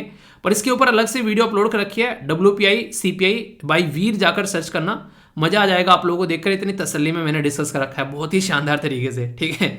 वीडियो भी शेयर कर दूंगा मैं टेलीग्राम के ऊपर, या फिर आप लोग खुद से सर्च कर लेना, कोई कंफ्यूजन आप लोगों को नहीं होगा, बहुत ही डिटेल में समझाया गया है, ठीक है। नेक्स्ट जो न्यूज़ है यहाँ पर ये है बेसिकली रेनॉल्ट और निसान जो है वो मिलकर काम करने के लिए तैयार है। लगभग 5,300 करोड़ रुपए का ये तमिलनाडु के अंदर में यहाँ पर इन्वेस्ट करने जा रहे हैं, ठीक है। यहाँ पर प्लान ये है कि यहाँ पर 6 न्यू कार मॉडल जो है उसका प्लांट लगाया जाएगा चेन्नई के अंदर में। तो सोचो अगर कोई ऐसा इन्वेस्टमेंट होता है उससे क्या फायदा होता है। लोकल एरिया में अगर कोई ऐसा चीजें स्टार्ट होती है बननी तो बहुत सारा तो जो रॉ मटेरियल वहां से यूज किया जाता है, इसी के साथ में एम्प्लॉयमेंट जो है वो काफी अच्छा जनरेट होता है और उस स्टेट को बहुत फायदा होता है इससे, क्योंकि उस स्टेट को जो है काफी अच्छा टैक्स जो है वो मिलने वाला होता है, खासकर GST के बारे में अगर बात करें तो, ठीक है। State run general insurance company जो है वो टोटल एक्सपोजर बोल रहे हैं यहाँ पर कि 348 करोड़ देखने को मिल रहा है अदानी ग्रुप इंडस्ट्रीज को। यानी कि माना जा रहा है कि अदानी ग्रुप इंडस्ट्री को बहुत सारी जो हमारे देश की सरकारी कंपनी है उन्होंने फायदा पहुंचा रखा है। तो उसके चलते अगर कल को कोई नुकसान होता है अदानी साहब को तो इसका मतलब ये है कि देश को नुकसान हो रहा है। तो ये सोचने वाली बात है कि किस तरीके से चीज़ों को लेकर चलना है और कैसे अगर कोई ऐसी समस्या होती है तो उससे बाहर निकलना है। क्योंकि अगर किसी ऐसे इंसान को यहाँ पर पैसा दे दिया, पता चला कि कल को डूब गया, तो सारा देश का जो है वो नुकसान होता हुआ नजर आएगा। तो इसलिए जरूरी है कि इसके बीच में एक बैलेंस भी होना चाहिए, ठीक है। तो ये यहाँ पर मुद्दा है, उसी के चलते नेक्स्ट यहाँ पर वर्ल्ड लेवल की न्यूज़ आप लोगों को देखने को मिलेगी। तुर्की सीरिया की वजह से जो अर्थक्वेक है 35,000 से ज़्यादा लोगों की जान जा चुकी है। यहाँ पर अभी भी बहुत सारी जो लाश हैं वो वहाँ से निकलती हुई नजर आ रही है, तो उसी के बारे में बात की जा रही है। तो इसलिए जरूरी है कि इसके ऊपर फोकस यहाँ पर रखा जाए। नेक्स्ट यहाँ पर बात की जा रही है, ये काफी इंटरेस्टिंग है और साइंस एंड टेक में आप लोग इसको कवर कर सकते हो। अमेजन की सेल्फ ड्राइविंग व्हीकल यूनिट जिसका नाम इनके द्वारा रखा गया जोक्स, ZOOX, ठीक है। तो यहाँ पर ये बेसिकली एक तरीके से यहाँ पर ये मार्केट में निकल कर आ रही है, ये रोबो टैक्सी के तौर पर। तो यहाँ पर अभी इसका एक तरीके से टेस्ट किया जा रहा है मार्केट के अंदर में, ठीक है। तो आने वाले टाइम में जो टैक्सी ड्राइवर की जो जॉब है वो खतरे में पड़ने वाली है, जिस लेवल पर ये लोग लगे हुए हैं। वर्ल्ड हेल्थ ऑर्गेनाइजेशन ने कंफर्म किया यहाँ पर मार्कबर्ग डिजीज जो है उसका आउटब्रेक। तो ये भी एक काफ़ी प्रॉब्लम यहाँ पर देखने को मिल रही है, जिसके बारे में आप लोगों को थोड़ा सा आइडिया होना चाहिए। और मैंने आप लोगों से बेसिकली इसके बारे में, देखिए चीज़ें न्यूज़ में आती रहती हैं, ठीक है। तो ऐसा नहीं कि एक बार आगे फिर खत्म होगी। तो ऐसी चीज़ें हैं कि आप लोगों को इसके बारे में कम से कम एटलीस्ट आइडिया होना चाहिए, ठीक है। नेक्स्ट यहाँ पर बात करें तो यहाँ पर बात की जा रही है न्यूजीलैंड के अंदर में, मैंने आप लोगों से डिस्कस किए थे यहाँ पर ये साइक्लोन के बारे में। तो ये है गैब्रियल, ठीक है। तो न्यूजीलैंड इसकी चपेट में है, तो ये आप लोगों को पता ही है, कंफ्यूजन नहीं होना चाहिए। इंटरेस्टिंग क्वेश्चन है, डायरेक्ट आप लोगों से एग्जाम में पूछे आते हैं, थोड़ा सा मजे मजे में इनके आंसर देने की कोशिश करते हैं। चलो एक एक करके डिस्कस करते हुए आगे बढ़ेंगे, देखता हूं कौन कौन सही आंसर देता है। अपना स्कोर जरूर लिखा करो, जो भी क्वेश्चन मैं आप लोगों से डिस्कस करता हूं ना उनको इकट्ठा करके काउंट करके अपना स्कोर जरूर लिखा करो, ताकि मुझे पता चलता रहे कि हाँ कितना जो है आप लोगों ने बेसिकली मेहनत की है, ठीक है। जो यहाँ पर पहला क्वेश्चन है इससे बोला गया कि स्टेटमेंट करेक्ट कौन सी है रिलेटेड टू, ये है ब्लैक सोल्जर फ्लाई। तो बोला गया कि ये ब्लैकिश कलर की होती हैं, ब्लैक बोला गया तो ब्लैकिश कलर की होती हैं या व्हाइटिश कलर की होती हैं, या फिर यहाँ पर इनको बोला गया कि ये फीड की जाती है उन wide variety of organic matter, ठीक है, जिसकी जिस्ट फ्रॉम द फूड वेस्ट, यानी कि फूड वेस्ट को ये खत्म करने का काम करती है यहाँ पर, या फिर बोथ B एंड C। सही स्टेटमेंट कौन सी है ये आप लोगों को बताना है। नेक्स्ट क्वेश्चन जो यहाँ पर ये बात की जा रही है निर्माण से शक्ति, ये इनिशिएटिव है। इस इनिशिएटिव किससे रिलेटेड है यहाँ पर, ये women empowerment, cyber security, modernisation of the infrastructure, या फिर यहाँ पर स्पेस टेक्नोलॉजी। सही आंसर क्या है आप लोगों के हिसाब से, देखता हूं कौन सी आंसर देता है।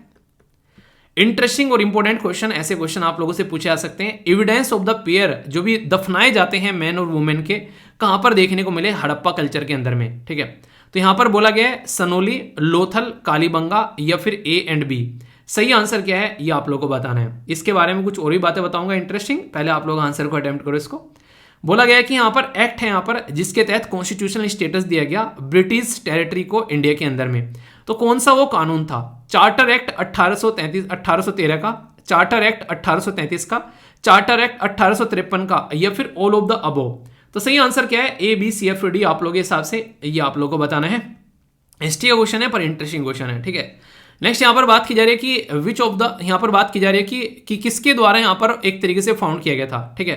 तो यहाँ पर एक तरीके से फाउंड किया गया था बेसिकली मिर्जा गुलाम अहमद, इनके द्वारा क्या बनाया गया था बेसिकली, ठीक है। एक तरीके से आप लोग, क्वेश्चन थोड़ा सा गलत हो गया, ठीक है, जिसकी, चलिए कोई नहीं, मतलब क्वेश्चन का मतलब बेसिक पर्पज ये था कि यहाँ पर इनके द्वारा कौन सा मूवमेंट चलाया गया था, ये है क्वेश्चन, ठीक है। तो यहाँ पर बात की जा रही है, ये है वो एक तरीके से, पहला है वहाबई मूवमेंट, दूसरा है अलीगढ़ मूवमेंट, तीसरा है यहाँ पर अहमदिया ये मूवमेंट, और चौथा है यहाँ पर थियोसोफिकल मूवमेंट। तो सही आंसर क्या है? A B C F D, ये आप लोगों को बताना है, ठीक है। नेक्स्ट क्वेश्चन है सी सेट का, यहाँ पर आप लोगों को इसको अटेम्प्ट करना है और इसके बाद में आंसर है आप लोगों के सामने। तो देखता हूँ कौन सही आंसर देता है, इसको अटेम्प्ट करो। तब तक मैं आप लोगों का एक प्यारा सा मैप बेस्ड क्वेश्चन कंप्लीट कराता हूँ, जो कि यहाँ पर किसके बारे में, ये है पुलिकट झील, पुलिकट लेक के बारे में। पुलिकट झील पहले तो आप लोगों को यही पता होना चाहिए कहाँ पर ये आप लोगों को लोकेटेड नजर आती है।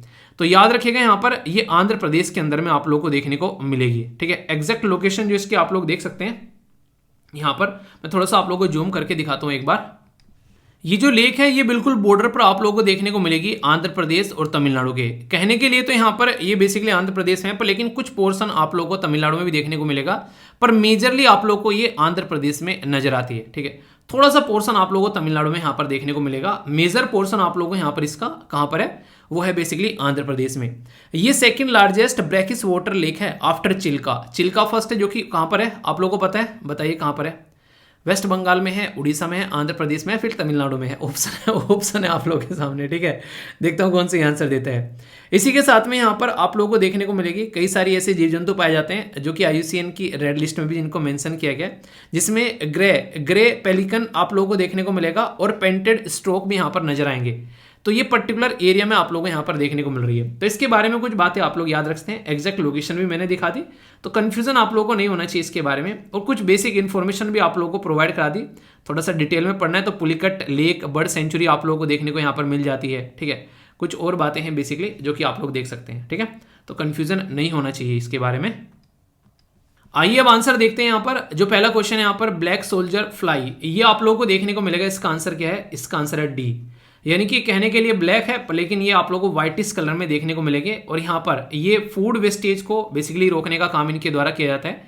ये काफी इंटरेस्टिंग है, मतलब रोकने का क्या, फूड वेस्टेज को एक तरीके से आप लोग बोलते हैं खाद में कन्वर्ट करने का काम इनके द्वारा किया जाता है। तो ये वेस्ट टू बायोमास कन्वर्जन का काम करते हैं। तो ये भी डायरेक्ट क्वेश्चन आप लोगों से पूछा जा सकता है। ये बेसिकली हॉट ब्लडेड मैमल जो एक तरीके से एंड बर्ड्स आप लोगों को देखने को मिलते हैं जो इस कैटेगरी में नॉर्मली आप लोगों को नजर आते हैं, ठीक है। तो एक काफी इंपॉर्टेंट है, डायरेक्ट क्वेश्चन बन सकता है। निर्वाण से सिद्धि ये इनिशिएटिव है। तो मॉडर्नाइजेशन ऑफ इंफ्रास्ट्रक्चर के बारे में यहां पर बातें की जा रही है। तो आंसर आप लोगों को यहां पर सी देखने को मिलेगा। नाम अगर देखोगे तो नाम से ये नजर आता है, थोड़ा सा अगर सुनोगे ढंग से, कि यार हो सकता है वुमेन इंपावरमेंट के बारे में बातें की जा रही हो। तो आप लोगों के लिए ऑप्शन जो है बिल्कुल ऐसे ही तैयार किए जाते हैं कि एकदम इंसान जो है वो कंफ्यूज हो जाए। तो यहाँ पर ये इनिशिएटिव है बेसिकली एक तरीके से हमारे देश के अंदर में, ताकि ढांचागत इंफ्रास्ट्रक्चर का जो है वो डेवलपमेंट किया जा सके। खासकर ये जो है ये एम्प्लॉय जो स्टेट इंश्योरेंस कॉर्पोरेशन है उसके द्वारा ये इनिशिएटिव जो है वो प्रेजेंट किया गया है। तो एम्प्लॉय स्टेट इंश्योरेंस जो है ये काफ़ी इंपॉर्टेंट एक बॉडी है हमारे देश के अंदर में, जो कि कहीं ना कहीं 1948 में हमारे सामने निकल कर आई। तो इसके बारे में कुछ बेसिक इन्फॉर्मेशन है, आंसर यहाँ पर सी हो गया, ठीक है। आगे चलते हैं। यहाँ पर ये आप लोगों को इंटरेस्टिंग क्वेश्चन देखने को मिलेगा कि कहाँ पर मैन और वुमेन के जो पेयर है उनको साथ में दफनाया गया हड़प्पा कल्चर के अंदर में। तो ये है लोथल। देखिए यहाँ पर भी कुछ आप लोग कंफ्यूजन हो सकता है। अगर बात की जाए यहाँ पर, अगर जैसे लोथल के अंदर में तो काफ़ी एक ये प्रैक्टिस फॉलो की जाती है जहाँ पर मेल और फीमेल के एग्जाम्पल देखने को मिले, पर कई जगह कालीबंगा के अंदर भी यहाँ पर 1 और 3 पेयर आप लोगों को यहाँ पर देखने को मिले। पर लेकिन मेल और फीमेल के पेयर के बारे में बात करें तो लोथल यहाँ पर देखने को मिलेगा। और इंडस वैली सिविलाइजेशन के बारे में बात की जा रही है। इंडस वैली सिविलाइजेशन ये वही सिविलाइजेशन है जिसको हड़प्पा कल्चर के नाम से भी आप लोग जानते हैं, हड़प्पा सिविलाइजेशन, क्योंकि हड़प्पा जो थी वो पहली सिटी थी जिसके ऊपर खुदाई की गई थी और इसके बारे में पता चला था, तो उसके नाम से यहाँ पर इसको भी बोलते हैं। तो कंफ्यूजन नहीं होना चाहिए, ठीक है, बेसिक इन्फॉर्मेशन है। बाकी यहाँ पर ये इसके बारे में डायरेक्ट क्वेश्चन बन सकता है, तो याद रखिएगा इसका आंसर है ए। तो इसके बारे में कुछ और बातें मैं आप लोगों को बता देता हूं ताकि आप लोगों के माइंड में इसको लेकर कंफ्यूजन न रहे। चार्टर एक्ट 1813, ये वही चार्टर एक्ट है जिसके बारे में आप लोगों ने पढ़ा होगा कि इसने ईस्ट इंडिया कंपनी की मोनोपोली खत्म कर दी थी देश के ऊपर। पर लेकिन फिर भी यहाँ पर कुछ एरिया ऐसे बच गए थे जहां पर मोनोपोली थी, यानी कि जैसे ट्रेड विद चाइना, उस पर मोनोपोली रखी थी ईस्ट इंडिया कंपनी ने, और यहाँ पर trade in T with India, यानी कि हमारे साथ में यहाँ पर एक तरीके से चाय का व्यापार, तो इन पे इनकी मोनोपोली फिर भी देखने को मिली थी यहाँ पर। इसी के साथ में यहाँ पर और भी कई सारे मुद्दे थे यहाँ पर, जैसे कि पहली बार ऐसा हुआ था कि ब्रिटिश टेरिटरी को कॉन्स्टिट्यूशनल स्टेटस मिला था। 1 लाख रुपए दिए गए थे एजुकेशन के लिए, बहुत ज़्यादा रुपए दिए थे, जैसे तैसे पता नहीं कैसे इनकी पॉकेट से निकले होंगे। पर लेकिन इसी के साथ में क्रिश्चियन मिशनरी जो थे उनको प्रोपोगेट करने के लिए अलाउ कर दिया रिलीजन को अपने, तो ऐसा नहीं कि वो ऐसे ही दे दिए, इनके लिए दिए गए थे बेसिकली यहाँ पर, ताकि इनके क्रिश्चियन मिशनरी जो हैं वो अपनी एजुकेशन को प्रोपोगेट कर सकें, तो उनको सपोर्ट प्रोवाइड कराने के लिए है, ये नहीं कि हमारे देश के अंदर में यहाँ पर एजुकेशन प्रमोट कर रहे हैं, ठीक है। तो ये आप लोग समझ सकते हैं। नेक्स्ट यहाँ पर मिर्जा गुलाम जो अहमद साहब जो हैं, इनके द्वारा जो स्टार्ट किया गया ये था अहमदिया मूवमेंट, ठीक है। तो ये कई सारे मूवमेंट हैं, जो सारे मूवमेंट के नाम यहाँ पर लिखे हुए हैं, ये डायरेक्ट क्वेश्चन पूछे जा चुके हैं आप लोगों से टाइम टू टाइम, तो इनके बारे में थोड़ा पढ़ना आपका होमवर्क है। देखता हूँ इनके बारे में कौन कौन लिखता है, सब मूवमेंट के बारे में थोड़ा थोड़ा सा पढ़िएगा, ठीक है। हिस्ट्री का बहुत बड़ा पोर्शन है ये मूवमेंट वाला सेक्शन, डायरेक्ट क्वेश्चन बनते हैं यहाँ से। अहमदिया जो यहाँ पर एक तरीके से फॉर्म ऑफ जो सेक्ट आप लोगों को देखने को मिलता है इस्लाम के अंदर में, तो यहाँ पर ये मिर्जा गुलाम अहमद साहब के द्वारा 1889 में यहाँ पर ये स्टार्ट किया गया था, ठीक है। तो इससे आप लोग थोड़ा सा अंदाजा लगा लेकर, देखिए जब भी कोई आप लोग डेट रखा करें ना उसके साथ में कुछ कनेक्शन आप लोग देखा करिए, ठीक है, तो ताकि आप लोग उसको याद रख सकें। तो ये एक तरीके से जो वेस्टर्न लिबरल है education among the Indian Muslims, उनके द्वारा यहाँ पर इसको चीज़ों को स्टार्ट किया गया, एक तरीके चीज़ों को सही तरीके से आगे लेकर चलने के लिए, मोरालिटी पीस और जस्टिस सोसाइटी में एक तरीके से सपोर्ट करने के लिए, ह्यूमन राइट हो, टॉलरेंस हो, वो सारी चीज़ें यहाँ पर देखने को मिले। तो इनके द्वारा यहाँ पर बहुत सारी चीज़ों को सपोर्ट किया गया। इसी के साथ में यहाँ पर एक पर्टिकुलर जो किताब है जिसका नाम है यहाँ पर बहरीन ए अहमदिया, ठीक है, तो वो यहाँ पर इसके बारे में एक्सप्लेन करती है, तो उस किताब का भी नाम आप लोग याद रख सकते हैं, तो कन्फ्यूजन नहीं होना चाहिए, ठीक है। तो करंट के साथ में हिस्ट्री भी कवर हो गई है कि नहीं, अब तो कन्फ्यूजन नहीं होगा ना। क्वेश्चन है आप लोगों के सामने सी सेट का, और इसका आंसर आप लोगों को देखने को मिलेगा डी। ये एक्सप्लेनेशन है, थोड़ा सा इसके ऊपर आप लोग नजर डाल लीजिएगा। बाकी ये आप लोगों के सामने हो ही गया, मैप बेस्ड क्वेश्चन वगैरह हिंदी और इंग्लिश सब में कन्फ्यूजन माइंड में नहीं होना चाहिए। आइए अब आप लोगों का फेवरेट सेक्शन, जिसका कई सारे लोग जो है वो इंतजार करते रहते हैं, जिसका तो मैं था इंतजार, वो घड़ी आ गई। तो आपके सामने यहाँ पर इंग्लिश के कुछ शब्द मैं आप लोगों को बताने वाला हूँ, अंग्रेजी बनाने वाला हूँ। अंग्रेजी बोलना, समझना या फिर पढ़ना चाहते हैं तो वोकैबुलरी आप लोगों की स्ट्रॉन्ग होनी चाहिए। एनडीए सीडीएस एसएससी बैंकिंग में डायरेक्ट क्वेश्चन बनते हैं यहाँ से, तो थोड़ा सा आइडिया रखेगा। एक एक शब्द जो है इसके ऊपर सेंटेंस फॉर्म करना, आंसर राइटिंग में बहुत ज़्यादा फायदा पहुँचाएंगे। पहला शब्द जो है ये है इनक्रस्ट, तो ये होता है एक तरीके से चढ़ाना, एक तरीके से चढ़ाना बोल सकते हो या फिर ढकना बोल सकते हो किसी चीज़ को, ठीक है। एक तरीके से आप लोग किसी चीज़ के ऊपर में एक परत जमाना, परत जम जाना भी आप लोग इसको बोल सकते हैं।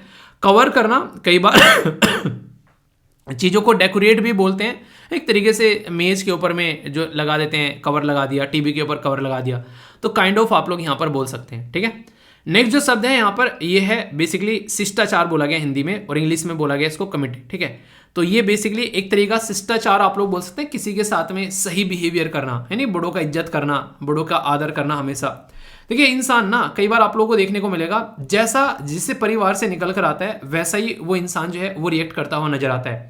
तो आप लोग कितने अंदर से कैसे हैं। अगर कोई ऐसा परिवार है जहाँ पर वुमेन के ऊपर में अत्याचार होते हैं, जो काफ़ी ज़्यादा घर में मारपीट होती है, मम्मी के साथ में पापा बहुत मारपीट करते हैं, दारू वगैरह पीते हैं, तो उस बच्चे के अंदर ना आप लोगों को थोड़ा सा इमोशनैलिटी कम नजर आएगी। और एक बच्चा ऐसा है जहाँ पर ये सारी चीज़ें भर भर कर, एक तरीके प्यार भर भर कर लुटा रखे हैं, वो बाहर भी जाता है तो मम्मी से पूछ कर ही जाता है, उन्हें कहते हैं ममाज बोए।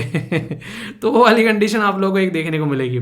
तो दोनों ही तरीके से जो है चीज़ें गलत होती हैं, बहुत ज़्यादा चीज़ें जो हैं लाड़ प्यार भी बच्चों को बिगाड़ती हैं, और बहुत ज़्यादा एक तरीके क्रूरता जो है वो भी खराब करती है, ठीक है। नेक्स्ट जो शब्द है यहाँ पर, आप लोग किस कैटेगरी में आते हैं, ममाज बॉय या फिर इंडिपेंडेंट बॉयज। नेक्स्ट यहाँ पर स्टॉलवर्ट, तो स्टॉलवर्ट है एक तरीका निष्ठावान, निष्ठावान बोले तो साहसी मजबूत इंसान बोल सकते हैं, लॉयल भी बोलते हैं, हार्ड वर्किंग बोल सकते हैं। यहाँ पर कहीं ना कहीं आप लोग एक बात और बता दूं मैं थोड़ा सा, खासकर ये आप लोग एक तरीके से समझ सकते हैं, जो भी अपने घर वालों के ज़्यादा करीब होता है ना, जो इंसान अपने मम्मी पापा के ज़्यादा करीब है, उनकी रिस्पेक्ट कर रहा है बहुत अच्छे से, उसका कहीं ना कहीं देखने को मिलेगा वो बाहर की दुनिया को भी काफ़ी अच्छे से देखता है, ठीक है। ये चीज़ें आप लोग समझ सकते हैं। पर लेकिन अगर किसी का ढंग से नहीं बनती है तो फिर उसका दुनिया को देखने का नजरिया भी थोड़ा सा डिफरेंट रहता है। तो ये कई बार आप लोगों को देखने को मिलेंगी चीज़ें, ठीक है। नेक्स्ट यहाँ पर स्टेलर, ये है एक तरीका, यहाँ पर एक तरीके से आप लोग बोल सकते हैं जो शब्द इसके लिए पर्टिकुलर यूज़ किया जाएगा, जैसे कि मतलब शब्द मतलब क्या बोला जाए, एक स्टार परफॉर्मर आप लोग बेसिकली यहाँ पर बोल सकते हैं। एक जो हिंदी में जो अगर बात करें इसके बारे में, कोई आप लोगों से शब्द पूछे एग्जैक्ट इसके लिए क्या शब्द हो सकता है, तो आप लोग बोल सकते हैं कि प्रसिद्ध सितारा कोई एक तरीका, बहुत ही फेमस कलाकार है, कोई प्रसिद्ध सितारा है, तो उसके लिए स्टॉलर वर्ड यूज़ किया देते हैं। अपोजिट क्या होगा भाई साहब, जैसे तैसे लोग उसको जानते हैं वो उसके अपोजिट हो जाएगा, ठीक है। तो शब्द जो है उसी में से शब्द आप लोग निकाल लेते हैं, ठीक है। नेक्स्ट है यहाँ पर इवेजन। तो यहाँ पर इसका मतलब क्या हो गया, इसका मतलब होता है बहना, किसी चीज़ को एक तरीके से टालना ही बोल सकते हैं, ठीक है। बहना सिर्फ बहाना, ठीक है, किसी चीज़ का बहाना बनाना, ठीक है। एक तरीके से आप लोग कई बार किसी के साथ में छल कपट करना भी बोल सकते हैं, एक गलत तरीके से काम करना, ठीक है। ये भी कई बार नहीं, कई बहुत ही कनिंग इंसान है, बहुत ही चतुर टाइप का इंसान है, ऐसा भी आप लोग बोल सकते हैं। तो कहीं ना कहीं ये शब्द भी वहाँ पर यूज़ किए जाते हैं। तो कई सारे शब्द हैं यार, सेंटेंस फॉर्म करोगे तो लंबे समय तक याद रख पाओगे, और कुछ स्टोरी जोड़कर अगर याद कर लोगे तो भाई साहब फिर तो कहने ही क्या, ठीक है। कोशिश किया करो ये शब्द रहते हैं घर में इस्तेमाल कर लिया करो, मम्मी पापा के सामने उनके साथ में बोल लिया करो, ताकि आप लोग इनको याद रख सकें। और चीज़ है ना यार, देखो सीखने से ही सीखोगे। अगर आप लोगों को लगता है कि जो कुछ आज के में इस दुनिया में बैठा हुआ है वो पेट से सीख कर आया अपनी माँ के, तो कोई नहीं है, किसी की माँ जो है वो ऐसा नहीं है कि अभिमन्यु की तरह वो पेट में सीख कर आए हैं, ठीक है। तो यहाँ पर आप लोगों को मेहनत करनी है, टाइम देना है। जिस चीज़ को भी टाइम देते चले जाओगे ना, वो चीज़ आप लोगों के लिए आसान होती चली जाएगी। जिसका टाइम कम होता चला जाएगा वो चीज़ आप लोगों के लिए मुश्किल होती चली जाएगी। तो इसलिए ज़िंदगी में सबसे ज़्यादा जरूरी है बैलेंस बनाना। अब कहाँ पर बैलेंस बनाना है ये आप लोगों को देख लेना है। आप लोग अगर मान लीजिए कल को चलकर बाइसेप्स के सेट मारने स्टार्ट कर दो, ट्राइसेप के सेट मारने स्टार्ट कर दो, तो थाइस जो है आप लोग की उसके सेट ही ना मारो तो थाइस कमजोर हो जाएंगी। थाइस के सेट करते चले जाओ तो ऊपर वाला पोर्शन कमजोर हो जाएगा। चेस्ट के सेट मारने, बैक्स के सेट मारने, तो आप लोग देखो जिस चीज़ को आप लोग फोकस दोगे वही चीज़ जो है वो शरीर के अंदर में आप लोगों की अलग से दिखने लगेगी। तो इसी तरीके से आप लोगों की ज़िंदगी भी है। अगर आप लोग आज के डेट में मैथ पर फोकस करना स्टार्ट कर दोगे तो वो स्ट्रॉन्ग हो जाएगा, इंग्लिश पर फोकस स्टार्ट करोगे वो स्ट्रॉन्ग हो जाएगी, जीएस पर फोकस स्टार्ट करोगे वो स्ट्रॉन्ग हो जाएगी। तो एग्जाम वो आप लोगों को हर चीज़ में बैलेंस बनाना सिखाता है, सबको साथ में लेकर चलना है। तो मोदी जी का नारा आप लोग का एग्जाम क्लियर करा देगा, सबका साथ सबका विकास और सब में विश्वास, तभी जाकर होगा पेपर पास, ठीक है। तो इसलिए कोशिश करो कि सारी चीज़ें साथ में लेकर चलनी है। बाकी कोई दिक्कत, कोई समस्या, कोई परेशानी हो तो इंस्टाग्राम, ट्विटर, फेसबुक पर मेरे साथ में कनेक्ट हो सकते हैं। सबके लिंक जो हैं वो वीडियो के नीचे मिल जाएंगे। और बाकी पर्सनली कुछ लिखना हो तो इंस्टाग्राम या फिर studyloverveer@gmail.com पर आप लोग लिख सकते हैं। कोई भी डाउट इसको लेकर आप लोगों के माइंड में नहीं होना चाहिए, ठीक है। तो अच्छे से एंजॉय करो और अपनी सेहत का ध्यान रखो। तो फिर से वही बात कि क्या है बेसिकली कि मौज लो, रोज लो, नहीं मिले तो खोज लो। तो आज का लेक्चर यहीं पर समाप्त करते हैं। तो बड़ों को नमस्ते, छोटों को प्यार, छोटी सी लाइफ एंजॉय करा। मिलता हूँ नेक्स्ट लेक्चर में, और तब तक के लिए जय हिंद। जय हिंद लिखना मत भूलना, ठीक है। चलिए फिर अच्छे से एंजॉय करिए, कल मिलता हूँ, ठीक है।